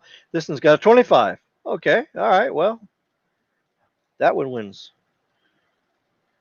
1 nano, 1 nano. They cancel each other out. Rear video, this has got 8K, 24 frames. Okay. This one's got 6K at 30, 4K at 30. This is 1080p, 60 to 30. So it looks like this one's got the better camera for video. Stereo, same thing. Category, this one's got a category 20 modem in it. Okay. It's got all these bands in it. This one here has got category 22. So this one's got just a little bit better of a modem in it. So we'll give them a 1. All right, now we go back here. 5G, NR, new radio.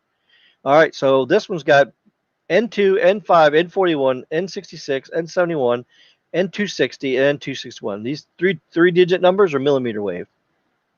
Okay, so it's got these bands here. This one here has got millimeter wave, plus it's got 566. And then the Motorola Edge Plus actually has international roaming for 5G, which Verizon is going to be launching here shortly. So it's going to have N41, N77, and N78 that's used in several countries overseas. So if you're going to roam over countries, then that's going to be better for you. So yeah, for me, I'm not going to be roaming in other countries. And it looks like, let's see, this has got 1, 2, 3, 4, 5 bands. This one here has got 1, 2, 3. So I don't know. They pretty much cancel each other.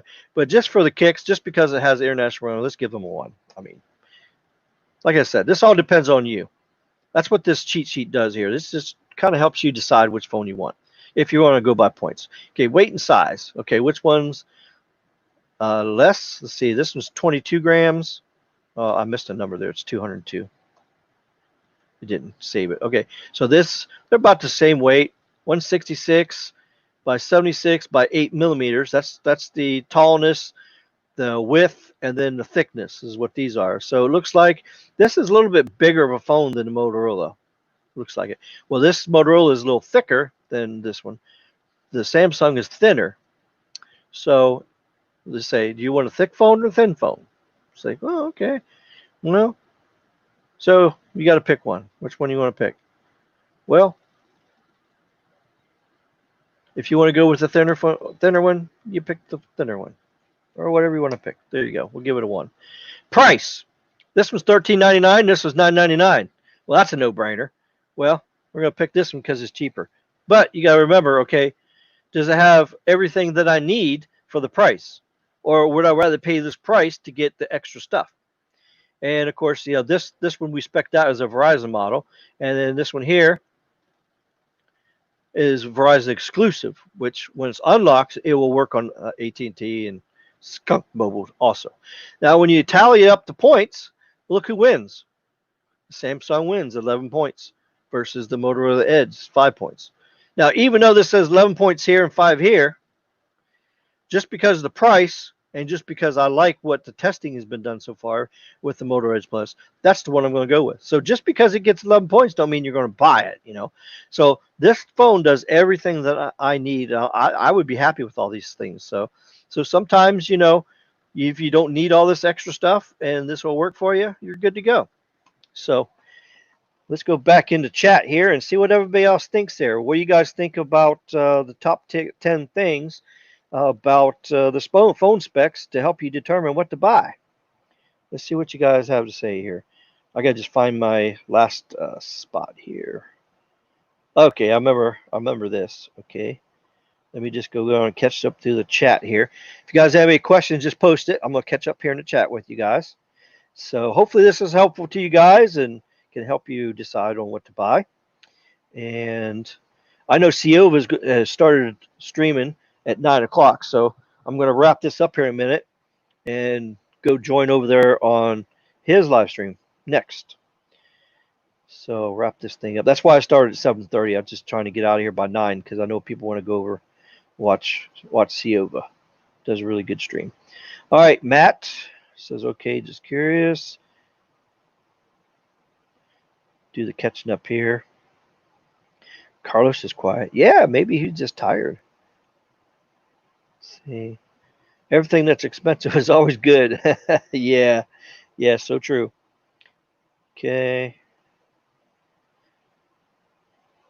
Big screen. Hey, Gene. Take care, Alex. Eliminating the raccoons. Oh, yeah. Upsy stuck with this iPhone SE for 24 months. Oh, geez. Well, you could sell it. You could find some sucker to buy from you, and then you can get another phone. The problem I face, customers subscribe to high-speed internets, but they buy crap laptops, tablets, and phones, then call in and say they're not getting full speed. Yes, thank you for bringing up that point. You are exactly right. If you have a gigabit service on your Wi-Fi and you're using a N speed router, which is Wi-Fi 3, you're not going to get to full speed. You have to have at least a Wi-Fi 6 router to get a full gigabit to your phone, and you have to have a Wi-Fi 6 phone. So if you have a Wi-Fi 6 router like a Zeus AX series, which is Wi-Fi 6, you have a phone that does AX, which is Wi-Fi 6, and you got gigabit service on your modem. Yeah, you're going to get gigabit speeds on your phone. But if you got gigabit speeds at your house and you're trying to use Wi-Fi 3 on your phone or laptop and stuff, it's not going to work. Everything has to be matching. It's the same thing with the towers. It don't do no good to put up all this high-tech antennas and radios on these cellular towers that can do all these fast speeds if you don't have the backhaul fiber internet to support it, like Skunk Mobile does. Here you are, you got great equipment up there that's capable of 500 megabits per second, but you can't get them speeds because they don't have enough bandwidth and backhaul going to the tower, and there's too many people using it. There you go. So yeah, thanks for that. That's a very good point. Yes, he's one of those people. Yeah, yeah. It's a nice balanced mix when you're doing stuff, and that's the thing. You got to do your research and stuff and specs on everything. That's what you got to do. If you buy stuff without reading the specs, you're gonna pay. You're gonna wish you didn't. That's for sure. That's like when you go to Walmart and you walking around, like when they have Black Friday sales. They throw this TV out there. Oh, $200 flat screen TV. And you're going, whoa, $200 for a flat screen TV? Yeah. So you go up, you put it in the cart, you put it in the vehicle and take it home, and you hook it up and you look at the screen. It's like, what the hell? This looks crappy. Come to find out, it's a 720p picture. Well, if you got 1080p service coming in your house, it's not going to look that good. And the nice thing about now is some of these boxes have up converting power to them. So even though your TV's 1080p, or like your TV's 4K, and your service coming out of your cable box is 1080p, some of these TVs do an upscale convert. It'll take the 1080p and it'll enhance it and make it match the 4K on your screen. So, but you don't want to go the other way around. You don't want to have a 720p picture on there and then try to put a 1080p picture on it because it's going to look like crap. Bob says he is exhausted, falling asleep, getting up, been up for almost 2 days. Okay. Thanks for stopping in tonight. They say I'm only getting 80 megabits. I pay for a gig. Like, bro, your phone doesn't have 5 gigahertz. Your laptop doesn't have a gigabit port. Yeah. You're right. You're absolutely right. I've been preaching the same stuff to people. Okay. But in the rural areas, there's no options. Yeah, that's true. Rural areas, yeah, you're at the mercy. That's what's great about Starlink coming out and AT&T's Air Gig stuff possibly coming out. That's going to really help the rural people really big on internet and stuff. Yes, Maverick, I have an Android phone. Play Store requires 5 or higher. There you go. Yep, I thought it was right on that. Maverick, who's your home internet provider? Yo. 2. Yes, there's fake 5G, Skunk, Pineapple, Mango, Mobile, AT&T. Yep. Are there push-to-talk devices out there still? Yeah, there's stuff out there.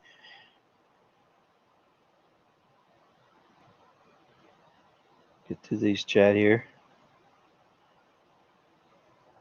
Okay. Buying a phone is actually pretty simple if the company will give you for $99. Trash. Yeah. Yeah, so true.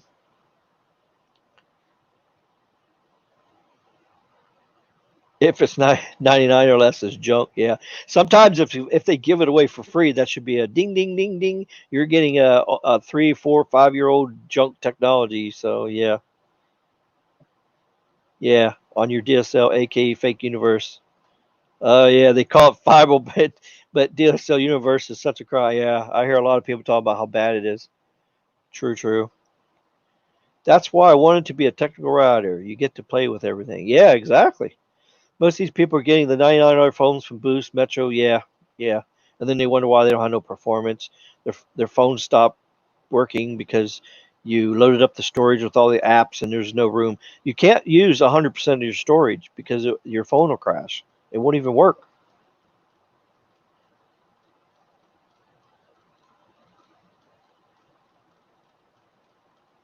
Just trying to catch up here. Android Eat One, yeah. LG phones. Yeah, some of the newer LG phones are pretty nice. They got some 5G phones out. It's pretty good.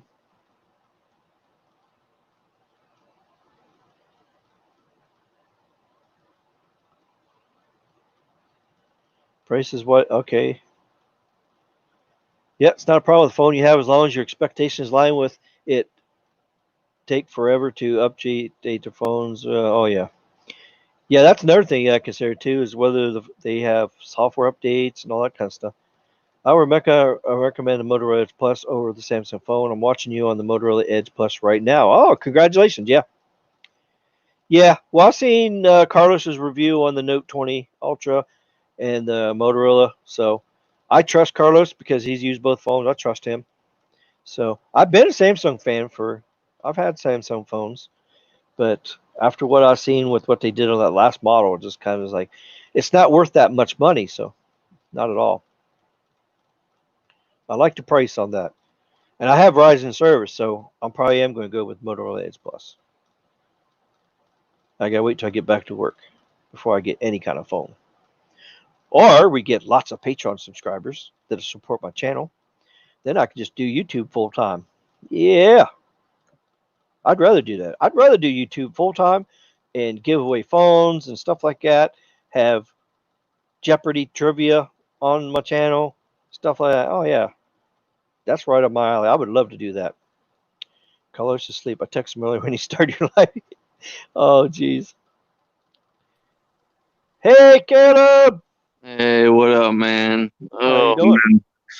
I just woke up. Oh, okay. Yeah, we're just about wrapping this thing up. I already did my presentation, everything, and all that. I'm just going through the comments, and Silva is live right now at 9 o'clock. So I Oh, know some easy. people already left to go over there. So that's why I try to keep this one kind of short tonight.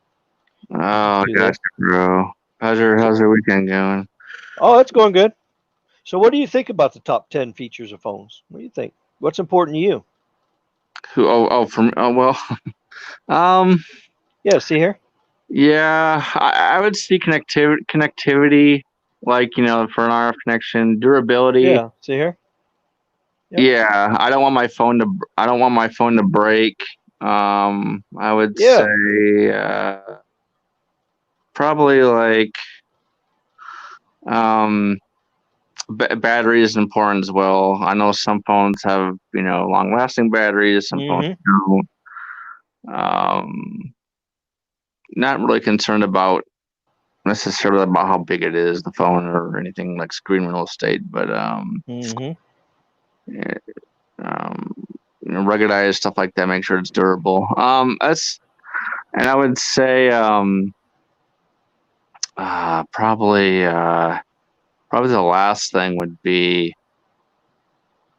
dependability. For example, what I mean by that is like if you get a phone from like Google or Motorola, or Samsung, for example, you want to be able to continue to be buying those phones from that OEM. You don't want to see it like, oh, I got this one phone that's great, but now like next year model is complete garbage. Like, you know what I mean? Yeah. You want a consistent provider, yeah, exactly. Yeah, I'm not a fan of OnePlus per se, Mr. No Radio, because they're made in China. I mean, all phones are pretty much made in China, but like, gotcha. I like, I'm more of a Pixel guy. So. Ciova. Okay. All right. But yeah, that's kind of like my August 4th. That's kind of my device doesn't have voice over T will not work on it. No, that's not true, Mikey. It's not August 4th.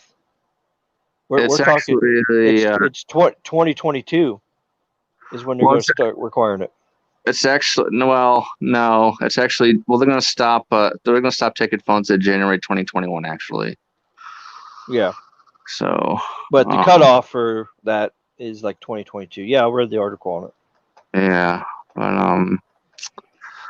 but yeah. But yeah, I took all the specs on the left, and then I condensed them down to top 10, and then the benefits and stuff.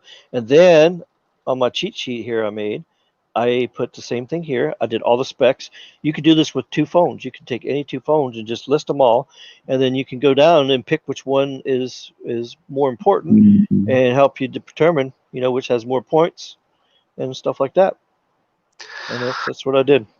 Yeah, so, nice, man. And I made this spreadsheet, and anybody that wants it can have it. So, right on, dude. Yeah, anybody can direct message me on Twitter, and I will give it to you. You can have it. I designed this for my peoples. Yes. Nice. I like it. That's awesome. Yeah, I'm a geek kind of way like that. I know how to make spreadsheets and stuff like that, and I can make some pretty cool stuff. So. Good night to you there, Gregory. Thanks for stopping by. Who still has a phone without LTE? Well, a lot of Sprint customers just recently. Yeah. They were the last to deploy it, so. Yeah. Sorry, I was told by my brother. HR told me the wrong info. Oh, okay.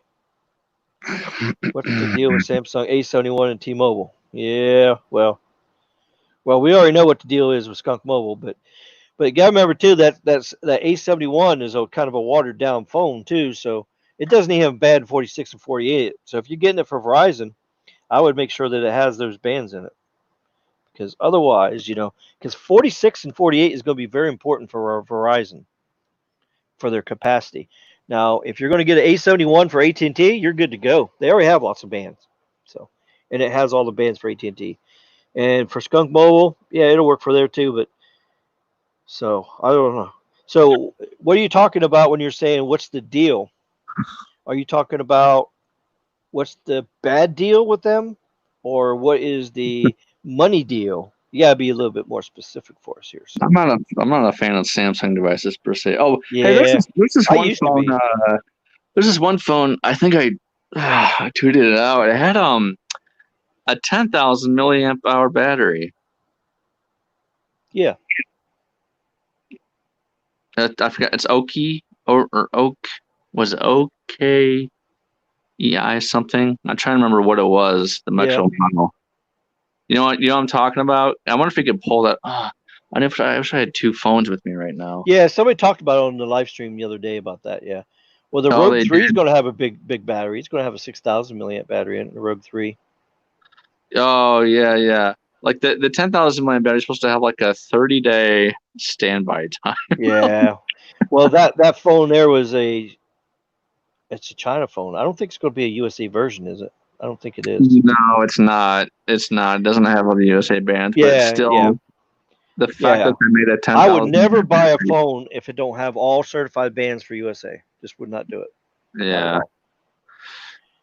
I think we're getting up. I don't know. Me personally, I think we're getting up there to the point to where I would not be surprised to see batteries going like 15,000 or 20,000, milliamps. And well, actually, I don't think the batteries are going to get bigger. I think the batteries are going to stay the same as far as milliamp ratings, only because graphene technology will be coming out next year in 2021.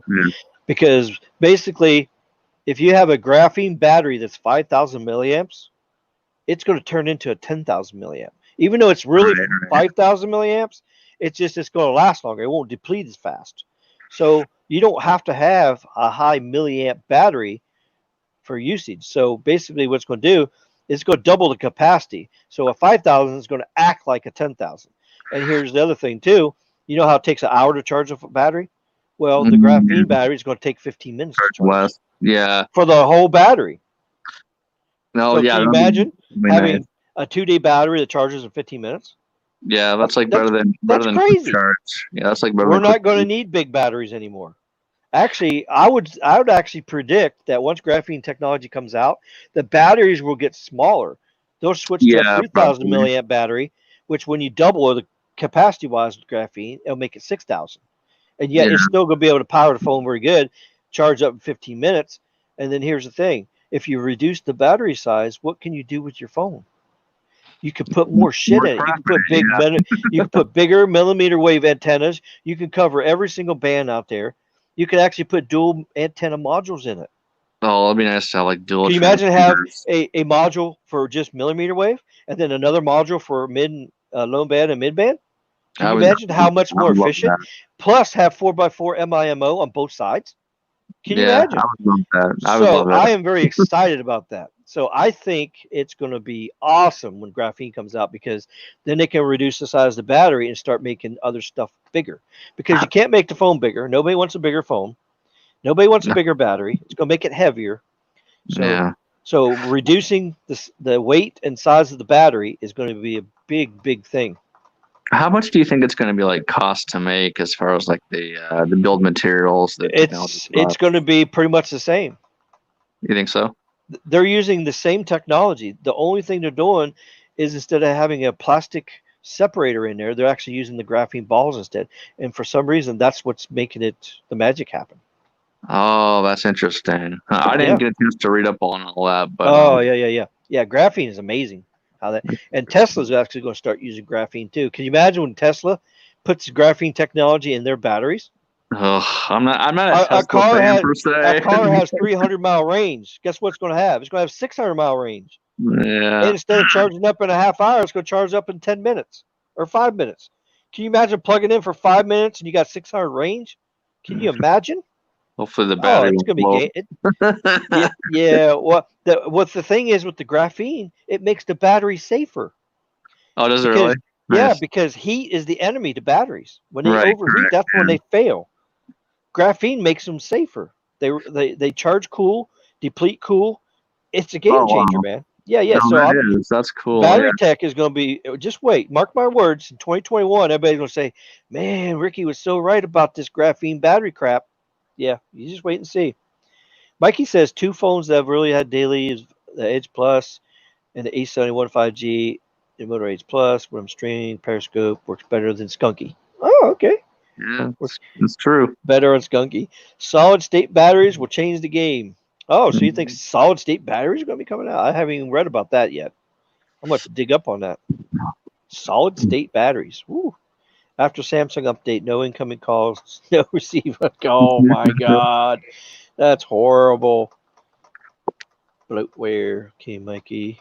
Tesla's using graphene and Maxwell's capacitor tech. So see, they're already putting it in there. See there, nice. They're already started. I'm just curious when Dish builds out their network, will it be good? Boost Mobile is going to be, because right now Boost has a 70. Yeah, so right now, if you're with Boost, dump Boost. Yeah, dump it. Because Boost is going to be on Skunky. So now once Dish has 100% standalone 5G done in nationwide in about 3-4 years, yeah, they're going to have a great network. Yeah, but between now and then, no. Your best bet is go with AT&T and Verizon, or unless for some reason you have to stay with Skunky. I realize some people out there may have to stay with Skunky, but so and there's some areas where Skunky works good. T-Mobile works good.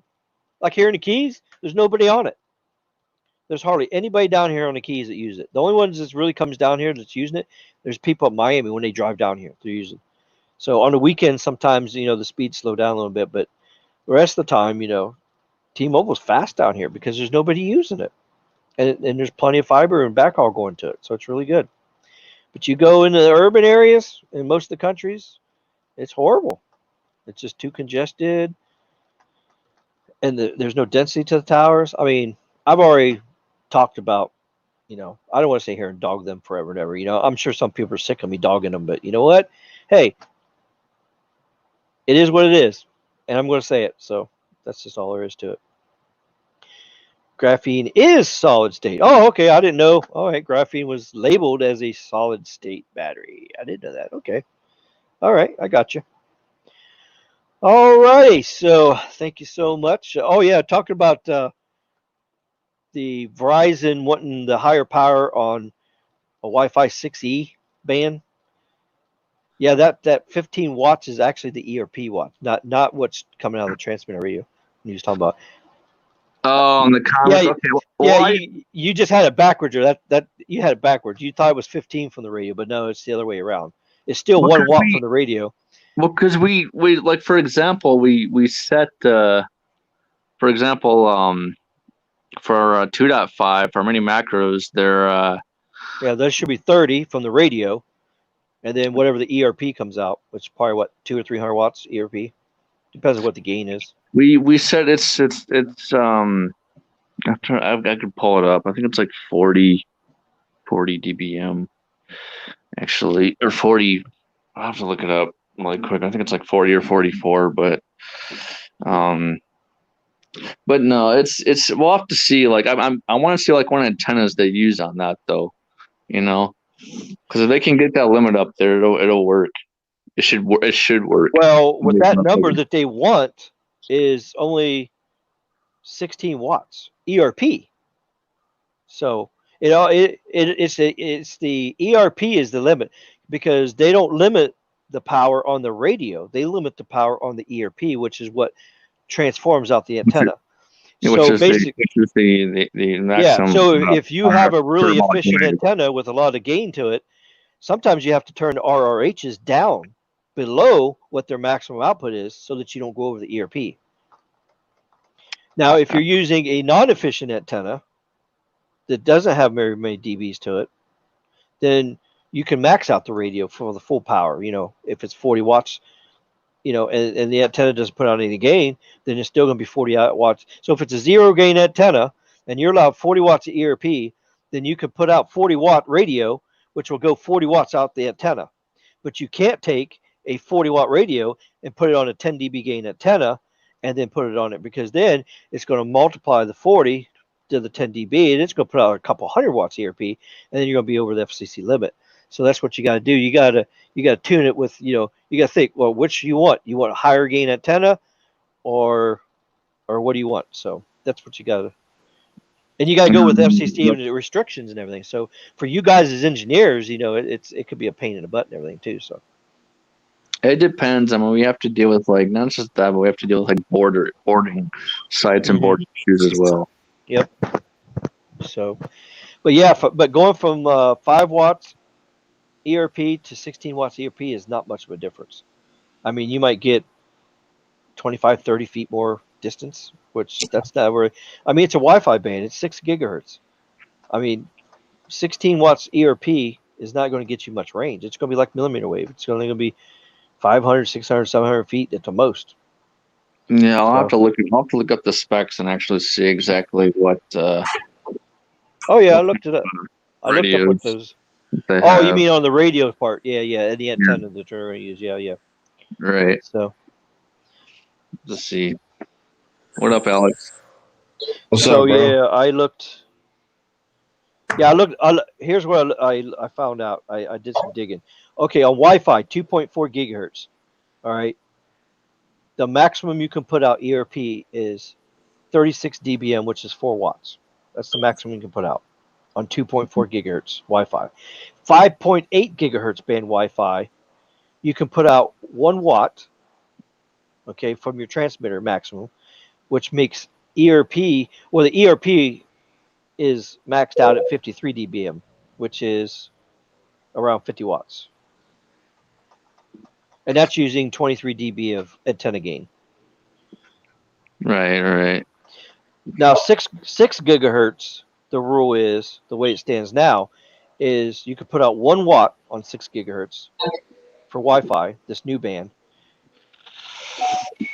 And we don't set the radios for 1 watt though. That's my point. We never set the radios for 1 watt. Like there's no radios in RF that are 1 watt. Like for example, like in the store, we set for example like a DAS system, we usually set it about maybe 5 watts, or 10 watts. So that what I'm saying is to you is like if you have that max, ERIP, you're still going to have an antenna, for example, that's going to either have 14, which they have antennas out right now, like 14 dB gain, that's most antennas that are rated for.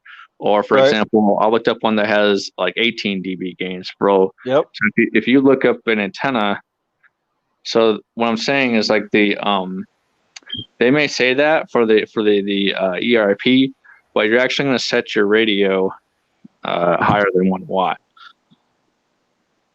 Well, if you set it, okay, so if you go to 6 gigahertz band, you set it more than 1 watt, then you're going to be over the ERP.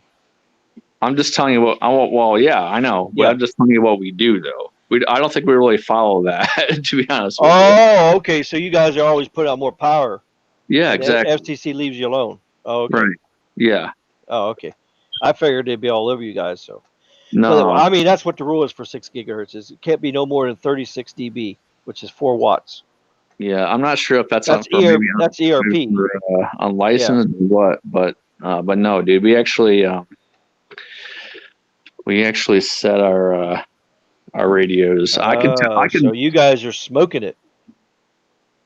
I can actually, I can bring up what I'll do later is I'll bring up like for example a 2.5 small cell, and I'll actually tell you the Well, don't get no trouble now showing it everybody.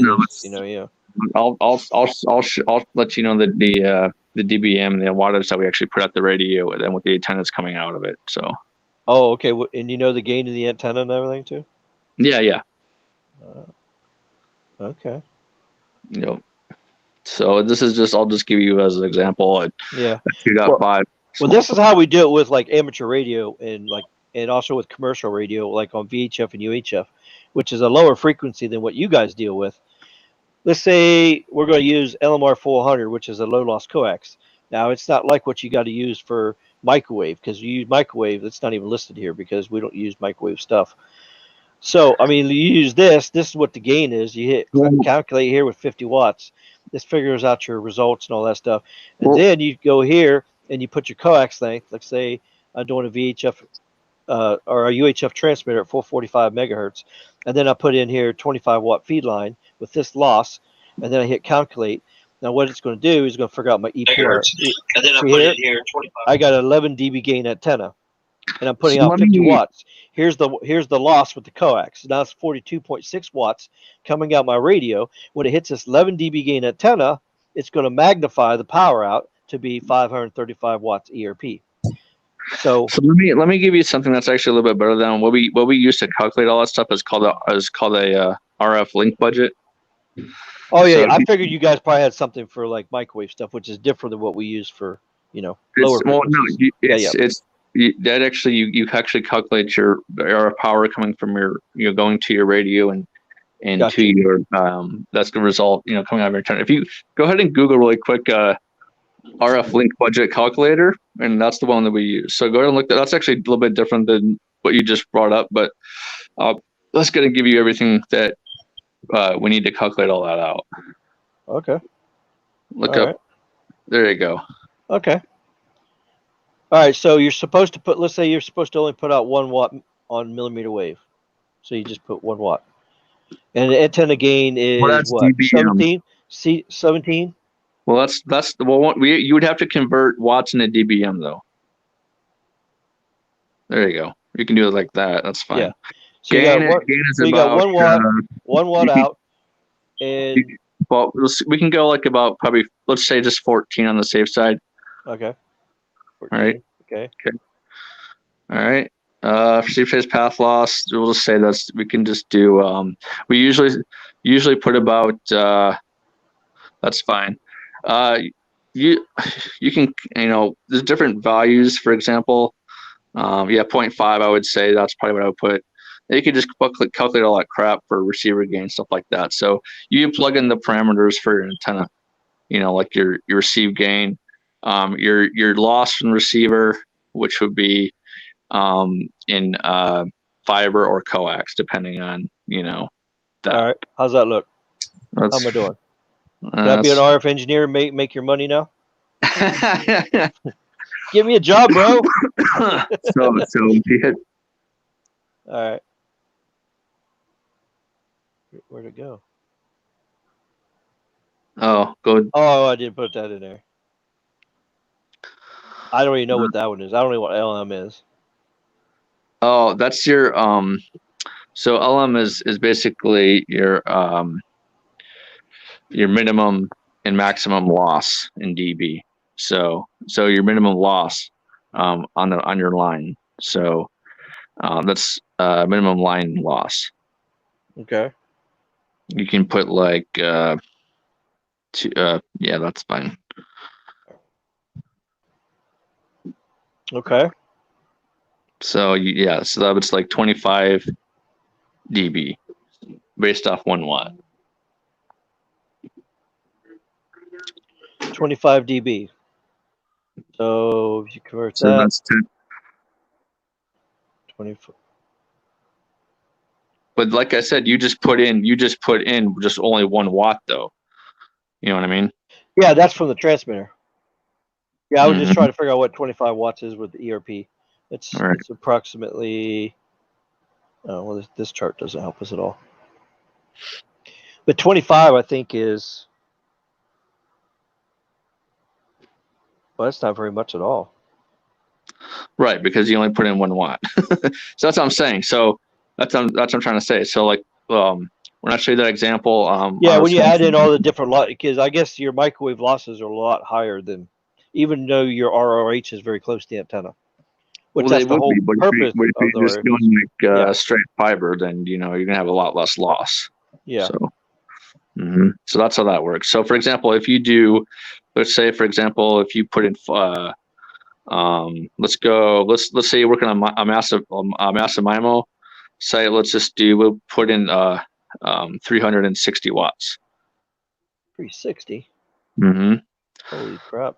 Yeah, that's what we use at Verizon. Okay. No wonder why Verizon works so good. Right, correct. Yeah, so gain, that's fine. You can leave it at 14, and then just calculate it all out. Keep going. Yeah. I would have to.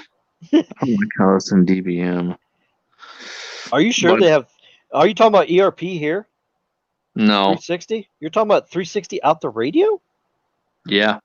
No way. Yeah. That's awful. That's an awful lot of power. I thought it was like limited to like band 13. These channels are limited to 30 watts.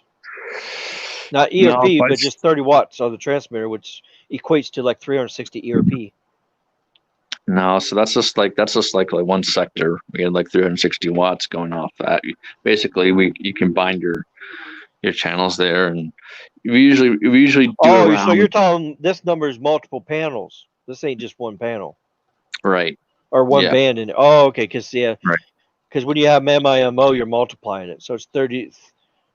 For example, for one, we usually set like 850. For like a single unit would be 30, but when you're doing 8x8 massive MIMO, it's 8 times 30. So we set. Is that where you get those numbers? Is that why they're high? Because you factor in the MIMO. Yeah, because it's each leg. So for example, each antenna that's inside the antenna. Right. For example, we do 80 watts if we're working at band 5, right? So we did 80 watts. So for example, if you do, and that's 2x2.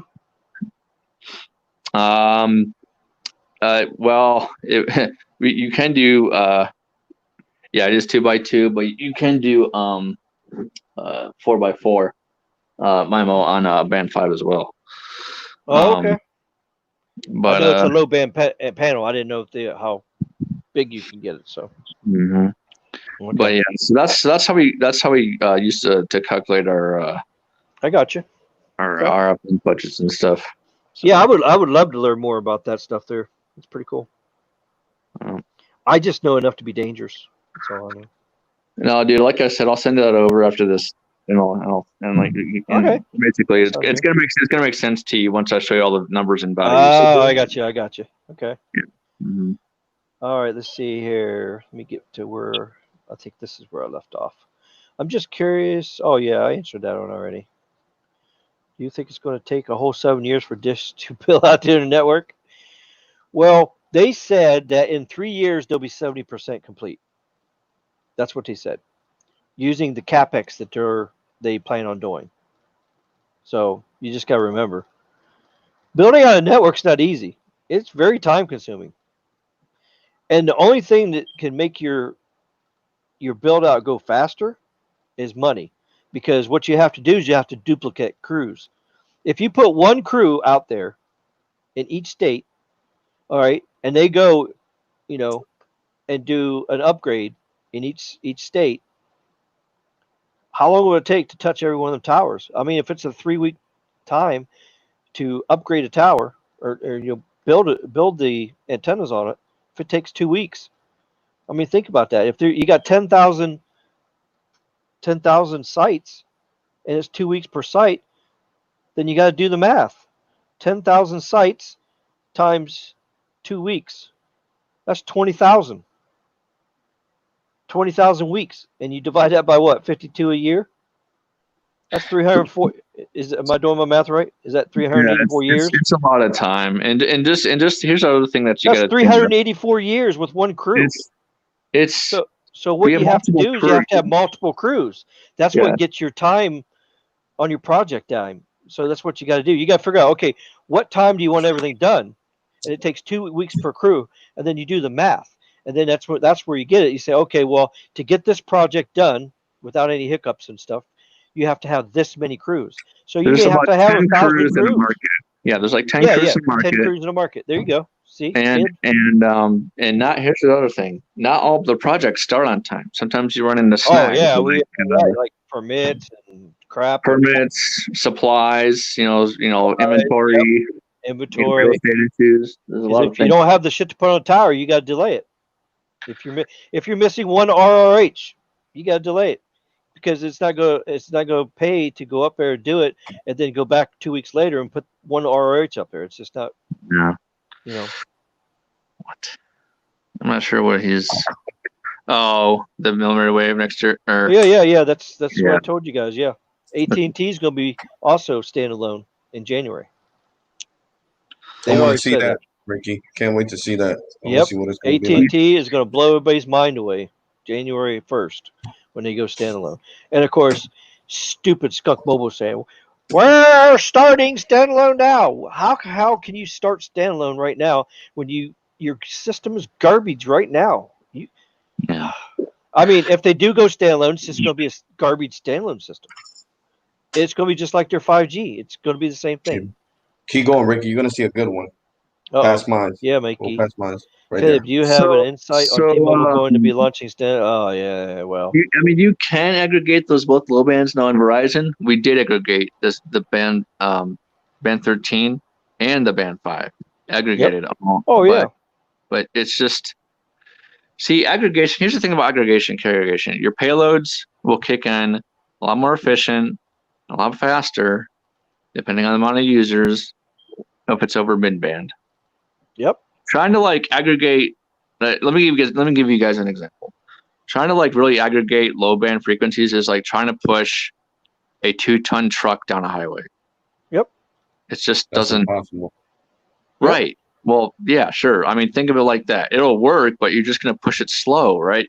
Wouldn't you rather just have a bunch of, I don't know, fast cars like Lamborghinis going down a highway instead of a huge truck? Exactly. That's the thing. Yeah. Yep. So it's very tough to aggregate low band and mid band. So weather slows down. They're two different things. One's high capacity, and the other one's not. And propagation is the other problem, because if your phone doesn't get both, you can't aggregate. If it's picking up low band but doesn't pick up mid band, then it's not going to aggregate. It's not going to bond those two channels together. That will all change with the X60 modem coming out next year. Yeah, that's gonna be awesome. Dude, Yes, I was gonna wait to actually get it, but my Pixel 3 kept on overheating. Like even over, I had to get the Pixel 4 XL, which is good because I got the Band 14 now. But oh gosh, dude, it kept on even overheating in air conditioning environments. It was horrible. I just my God. No, it's horrible, dude. It's like a time for this phone to go. I give it to my brother. No, it says batteries. Yeah. Time to hand me down. Weather slows down the cruise. I saw browser contractors. Yes, that's so true. So here's the thing: the tower crews don't work in stormy weather. Why? Because it's dangerous. They don't like to work in rain. I mean, they can, but it's not advised because, especially, you'll get some water in the antennas. I've seen a waterlogged antenna plenty of times. It's not fun. So, I mean, that's the good thing about, designing in California. You always have good weather versus other states. Yep. And I'm guessing you're not afraid of heights, right? I don't actually climb the towers. No, he's the smart guy. He don't have to work out in that weather. He stays in his air conditioning and yeah, soon to be Florida. I'll be in a nice air-conditioned place by the beach, hopefully. Heck yeah. Dude, I come down to visit you, Ricky. Dude, I'm coming down soon, man. I thought you was actually out there climbing those 50-foot. Heck yeah. Them 50-foot towers. Those jobs, Alex, are done by the tower crews. So what you have on a tower crews, you have what's called the lead foreman. So the lead foreman directs the tower, the members on his tower crew. You have about 5. I've seen tower crews have 6 in a group, sometimes 10. If it's a huge job, I've seen 10 to 15 people, just depending on, you have good tower crews, you have bad tower crews, some take shortcuts. So it depends whether you need a crane to do it too. And if you have a crane, you can do things a lot faster. Because if you got to do a winch up from the tower, then it's going to take a little longer because you got to winch that stuff up slowly, whereas a crane could take it up much faster. So yeah. I've seen that. They did that here, Ricky. And the type of tower you're working on. If you work on a tower that can't take a winch on it, then you have no choice but to use a crane. Because they've actually brought towers down by trying to winch shit up because it pushes force on the bottom of the tower and it actually makes the tower buckle down. And there's been some people that died from that because they're trying to lift too much weight up there with the winch is attached to the tower. So we actually have about 90% of the monopoles are done by man lift. A man lift is basically man lift, it's basically got a bucket on it. It's an articulating bucket. Yeah. Yep. Articulating bucket and holds about I don't know. It's safe to put about maybe 4 people. Safety is a huge thing. I don't let when I was at Verizon, I would not let any guys up on the tower if they didn't have a double D-ring harness, that's regulated. I don't want OSHA coming out there and saying, you got that right. Are working. Well, I used to be a safety guy, so I know about that kind of stuff. Yeah, when I worked in oil and gas up in West Virginia. Oh, nice. Yeah, and I was a safety guy, so yeah, I know all about that stuff. Yeah. I caught many times people in man lifts driving around with no harness on. Yep. Just driving on the ground. But what they don't understand, they go over a unlevel ground, it'll actually catapult them out. That's why you have to have. Yeah, I'll make sure they had a harness and a hard hat. There's a way to test the hard hat too. The safety glass is probably not a big thing unless you're doing something hammering, chiseling up there. But it's dangerous. There's actually tower climbing is actually the most. I think the stat was it's very dangerous. Like it's the fifth dangerous job. Yeah. Yeah.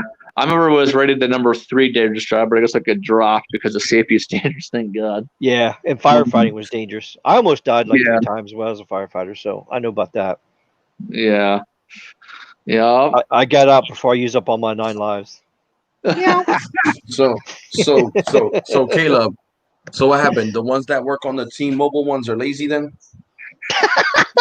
Well, here's Alex did just say that. Oh my God. Here's the thing. So all the tower crews. Oh, that's hilarious. Well, let me give it to you. Is gonna be proud of you, bro.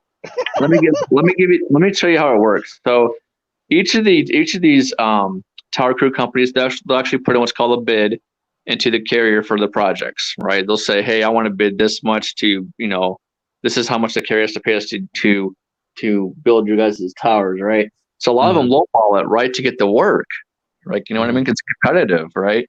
So here's the thing: the tower crews, they actually build for all three carriers, right? You have tower crew companies like I don't know, STC. You have Crown sometimes does it. You'll have companies like Arrow Tower, or you can look all these up. Little crazy companies like that. What are the New Wave? There's another tower, crew. I can name it all. I used to be in charge of about 20 tower crews when I was at Verizon as a cell tech. Nice. And moved up in the network service engineering, then mod RF. But it's a lot of work. Sometimes you have construction plans that aren't drawn out properly. You'll have like I said, I've had wrong radios shipped. It's just, there's a lot of things that happen. Oh yeah. It can be a pain in the butt for sure. Yeah. All right. Sounds crazy. good. Now I was just asking because since you said there's some that are lazy. I was wondering if they were being lazy. I'm sure there's lazy workers in all companies. Dude, I'll give you a huge example. Like half the tower crews in the U.S. do not know how to build or make, I should say, put together an RF connector on a 50 ohm, 5/8 coax. Okay, they just don't. Either have it's horrible, and they have tools to do it. There's a certain way to do it, to where you don't get any reflections in it. Because if you do, but it's not just that. It's build quality too. When you're running up the fiber trunks up there, stuff like that. Some tower crews, they don't clean the fibers. They don't scope and clean the fibers, right? That's another thing you have to do. They actually have a built-in scope to actually see if there's any dirt on that fiber. So there's other things to where they just they'll put an antenna on the wrong azimuth. They actually have an azimuth tool that's called easy tool or easy azimuth, to where you can put the exact azimuth on the antenna that for example, that we decide. There's contractors, crews that don't even have the tool, or they just guess where they want the azimuth to be. They just use it. It's horrible. You have all types of crap. So, and when you deal with that kind of stuff, it has to be perfect. Because if it's not perfect, then it's not going to propagate right. Customers are not going to have the right signal. They're going to have weak spots. It has to be perfect. I know, but why wouldn't they ask though? Like at any other job? Well, here's the thing. There's quality checks that happen. What we call the Q. I can't remember what the term is. It's the QC. It's the quality check. It's the after quality check basically. Closeout package. That's what I was looking for. COP. Closeout package. That's called a COP. So with the closeout packages, they have to submit everything, all their tests, they're supposed to test the radios. They're supposed to test the jumpers. They're supposed to test the coax. They're supposed to test each port on the antenna. Do they fudge the numbers? Yes. Here's an example. Let's say port A, let's say you have, let's say you're working on a 4-port antenna. All right, A, B, C, D. Let's say you have the test ports A and B. Those are good. Those are passing. You got passing PIM. Passing right? Intermodulation, interference. Right. So PIM, we'll call them sweeps. You got passing sweeps on your antenna. Yep, that's bad. Port C, sight down. Port C, they hook up their meter up to it. Oh, it's bad. What they'll do is they'll just put it in their Excel spreadsheet what the port A was. Right? They fudge the numbers. Yep. And then they just do it, but I have a buddy that actually tests all the antennas for Verizon. I'm real good friends with. So they can't say, oh, this antenna was bad, because he actually tests the antennas, each antenna. He tests each antenna before it goes out to the tower crews. He's a great guy. Oh, that's good. That's good. Yeah. Yeah, there's nothing more aggravating than getting an antenna up there, and then you mount it up there, and you come back down, and then you test it, and it's like, your standing waves high or whatever. Your visuals are wrong. bad. Yeah. Mm-hmm. So that's same with like amateur radio stuff. Like I deal with with radio stuff. That's why you test it before you put it up there, because I've actually done that before. I've actually put a antenna up there before, and when I come down, it was like not working right. And so I had to take it down, readjust everything, and then it worked. So it's a pain in the butt. And when it's a big antenna, like a shortwave radio antenna, it could be monstrous. It could be like 40-foot long and huge wires on it and everything. So right. Yep. So how come when they were adding the antennas on top of the hospital, they had a crane putting them things up there? It's a huge crane. Well, I don't know. I'm not sure how tall the building was. They could have needed it. The crane. So here's the other part. The cranes are actually a lot safer than a human. Oh, definitely. Yeah. So that's why. And you can do it quicker too, because it's faster to take the equipment up to them versus them climbing up and down. You're right. It's faster and it's more safer. Imagine some guy trying to hoist this up with a rope. Oh, no. Right. I wouldn't recommend that. Yeah. The hospital has banging the antenna on the side of the building. Come on now. Yeah, exactly. Yeah, the hospital goes up to 15 floors. Well, there you go. Right. That's why. And here's the thing: the tower crews don't want any liability, right? Yep. Can you imagine if let's say if they broke a window through I'll just use a hospital as an example. Can you imagine if they broke a window? That's 150 feet. Yeah, using that, like they have to take safety training courses, so they don't want any liability. They want no issues. They want it's very So you're right, because how about if they land in a room with somebody that has just imagine breaking a window with someone's got has corona or something. That'd be horrible. So yeah, wouldn't that be good? That's what I'm saying, or a cancer patient, or never know, somebody that's in there that's a psycho, because they do have the part of the hospital that's on the 15th floor that's for people that are not mentally upright. So imagine you breaking a window and ended up in the that's my floor. For real, all jokes aside, Ricky. Everybody says I'm not right. I'm crazy. 15 floors where the people that are not mentally stable. Yeah, so it's you have to take safety precautions when doing any kind of build. This doesn't just go for salt towers, for salt sites. This goes for anything. This goes for any type of excuse me, high industry construction. So.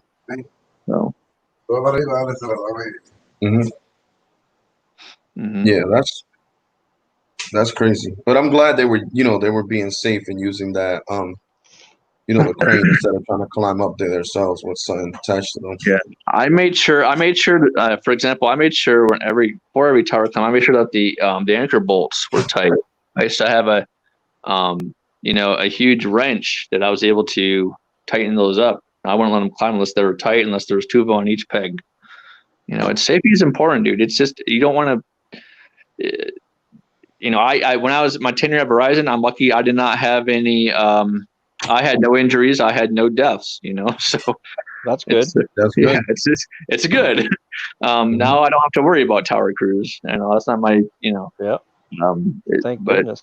Yeah. Okay. So you're dealing with basically the back end of the structural thing.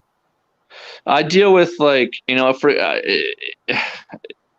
let's say if I don't know. I mean, I deal with the design and optimization, but if for example, if somebody turned the antenna sideways, I go out there. Come on, who's playing the joke? So exactly. Yeah. Oh, so you're basically like my boy. My boy's an architect. So you're like an architect of towers, then? It's RF design and optimization. So I design and put in all the RF parameters for Los Angeles area. Yeah. Gotcha. So when are you going to be done with the Los Angeles area? I'm sorry? I said, when are you going to be done with the Los Angeles area? Well, I mean, I'm done for Sprint pretty much, but we just we got all the decom stuff done. We're we can't like upgrade or build anything new because we're waiting on T-Mobile's word. We can't. We're waiting for the go ahead. They put it all on hold. So I haven't been really doing anything. I haven't been doing much, man. I've just been chilling for the past 2 weeks. But that's going to change. I think we're going to actually get ramped up in the September-October timeframe. So yeah. Gotcha. We have to wait till we're one company on that nice August 2nd day of hell. You know? Oh God. Ricky knows what I'm talking about. Yeah, I know. Oh God. Look out. I might just take a vacation day that day. There you go. Play hooky. There you go. So. Yep. Did you ever have to call somebody or talk to somebody on the phone? As far as customers, like let's say if I say that tower that I showed Ricky and when was it? Yesterday, Ricky, or earlier today? Was it earlier today that I showed you guys the tower? So I can't even remember. Yeah, I think it was earlier today. I showed Ricky and Steve the tower right across the street from my house, like 5 houses down away from my house. And let's say I say that tower's giving me issues and dropping calls, not receiving calls, and all that, and they say, "Oh, we're going to get one of the engineers to call you." So basically, it's you probably work with like a we have many different departments. You probably spoke with maybe a tech support engineer to where he just maybe looked at something on a computer screen. It doesn't really get to like RF until I have like maybe 100 or maybe 200 complaints. Yeah. For example, I recently had like 700 AAA mobile data connection issues in LA. Like 700 devices that were like had issues that wouldn't be able to connect. And turns out there was an issue with their software, right? AAA software. So, but it takes a lot of customer complaints for it to reach my level. But there's system performance engineers who look at that stuff as well. So it just depends on how many people look at a certain issue in a given area, so. Gotcha, bro.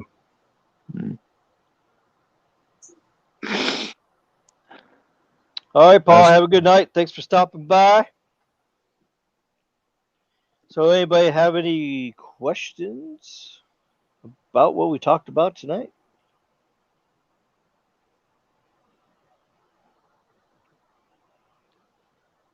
Let's see if we got anything here. Yep, I have 2 hours and 38 minutes. Yeah. And they're actually talking about video over on Silva right now. I'm multitasking. I'm watching Silva and talk to you guys at the same time. All right, I'll probably jump off and go to his stream. I haven't talked to Silva in a while. He's a cool dude. But hey, man, Ricky, I appreciate you let me on here, bro. I appreciate it. Bro. Yeah, you're welcome anytime, man. Yeah, keep up the great work and stay safe. I will do. All right, see you out. Have a good one, guys. All right, see you guys later. All righty, so we're going to get out of here, and we're done for the night. And one note to let you guys know about is my Thursday night stream. If you did not come in there live and watch the whole 4 hours or whatever we did that night, and you try watch the replay, you're not going to get to watch the replay because YouTube screwed up and only played the last hour and a half. For real, bro? Yeah. So what I did is I downloaded it, reposted it. So if you miss my Thursday stream, you want to see the whole thing, you have to click on the second one, the actual video instead of the replay. So you'll be able to tell which one it is because when you click on it, it starts at the beginning. It's 0 minutes versus starting at 1 hour and 35 minutes. So I just want to let everybody know that. And don't forget about the giveaways and all that kind of stuff. If you want to become a Patreon member of RFK Tech, don't forget to donate, become a member. And if you ain't subscribed to Carlos' channel, make sure you subscribe to my channel, his channel, and SMT's, because he's almost at 500. He's giving away an iPhone. So if you want a chance of winning a free iPhone, make sure you subscribe to my channel, Carlos' channel, and Sneed's channel. and you have a chance to win an iPhone. So, and I'm going to do a giveaway, 1,000 likes or subscribers. That's a while from now, so it's going to take me. I would probably say 6 months before I can get up there, and 400 Patreon members. So the future looks pretty good. I'm glad to be doing the YouTube stuff for you guys and teaching you stuff and bringing content for you. And stay tuned. I'm going to have some more good stuff coming. I probably won't be live on Sunday. I might do a premiere video to come up on Sunday evening before Sneed's live stream that he usually does on Sunday night. And then I might go live again on Monday. Just depends on what's going on. I might do another live with a topic. So if you have any specific topics you like, just let me know. And we'll do the research on it and get it going for you there. So, see, it says sporadically lose service for a minute or two, then comes back on. Yeah, sporadic service outage is horrible. But T-Mobile needs to spend to get 2.5 out nationwide. It's a huge, huge amount. I'd say 50 billion. If they want to, and see, here's the thing. They can't even, I don't know. I don't even think they got the backhaul to support going nationwide. There's some areas that the backhaul is so bad that you could put that out there, but it's not going to perform very well. So, all right. No Radio says good night. Yeah, replay. All right, crew, Ricky. Ravioli gang. Yeah. All right. Well, it was a pleasure. You having me on here. All right, buddy. I got a headache. I'm about to go take some extra strength Tylenol. All that music, I told you, all that loud, they were doing karaoke. Oh, okay. Give me a Gotcha. All right. All right. See you later. Thanks for stopping by. You're welcome, bro. Anytime. All right. I want to thank all my moderators and everybody that's been in here watching the channel, all my members. Thanks for showing up. Everybody stay safe. Keep working hard. And we'll see you next time on RFK, Ricky Florida Keys Tech Wireless Q&A. Good night, everybody.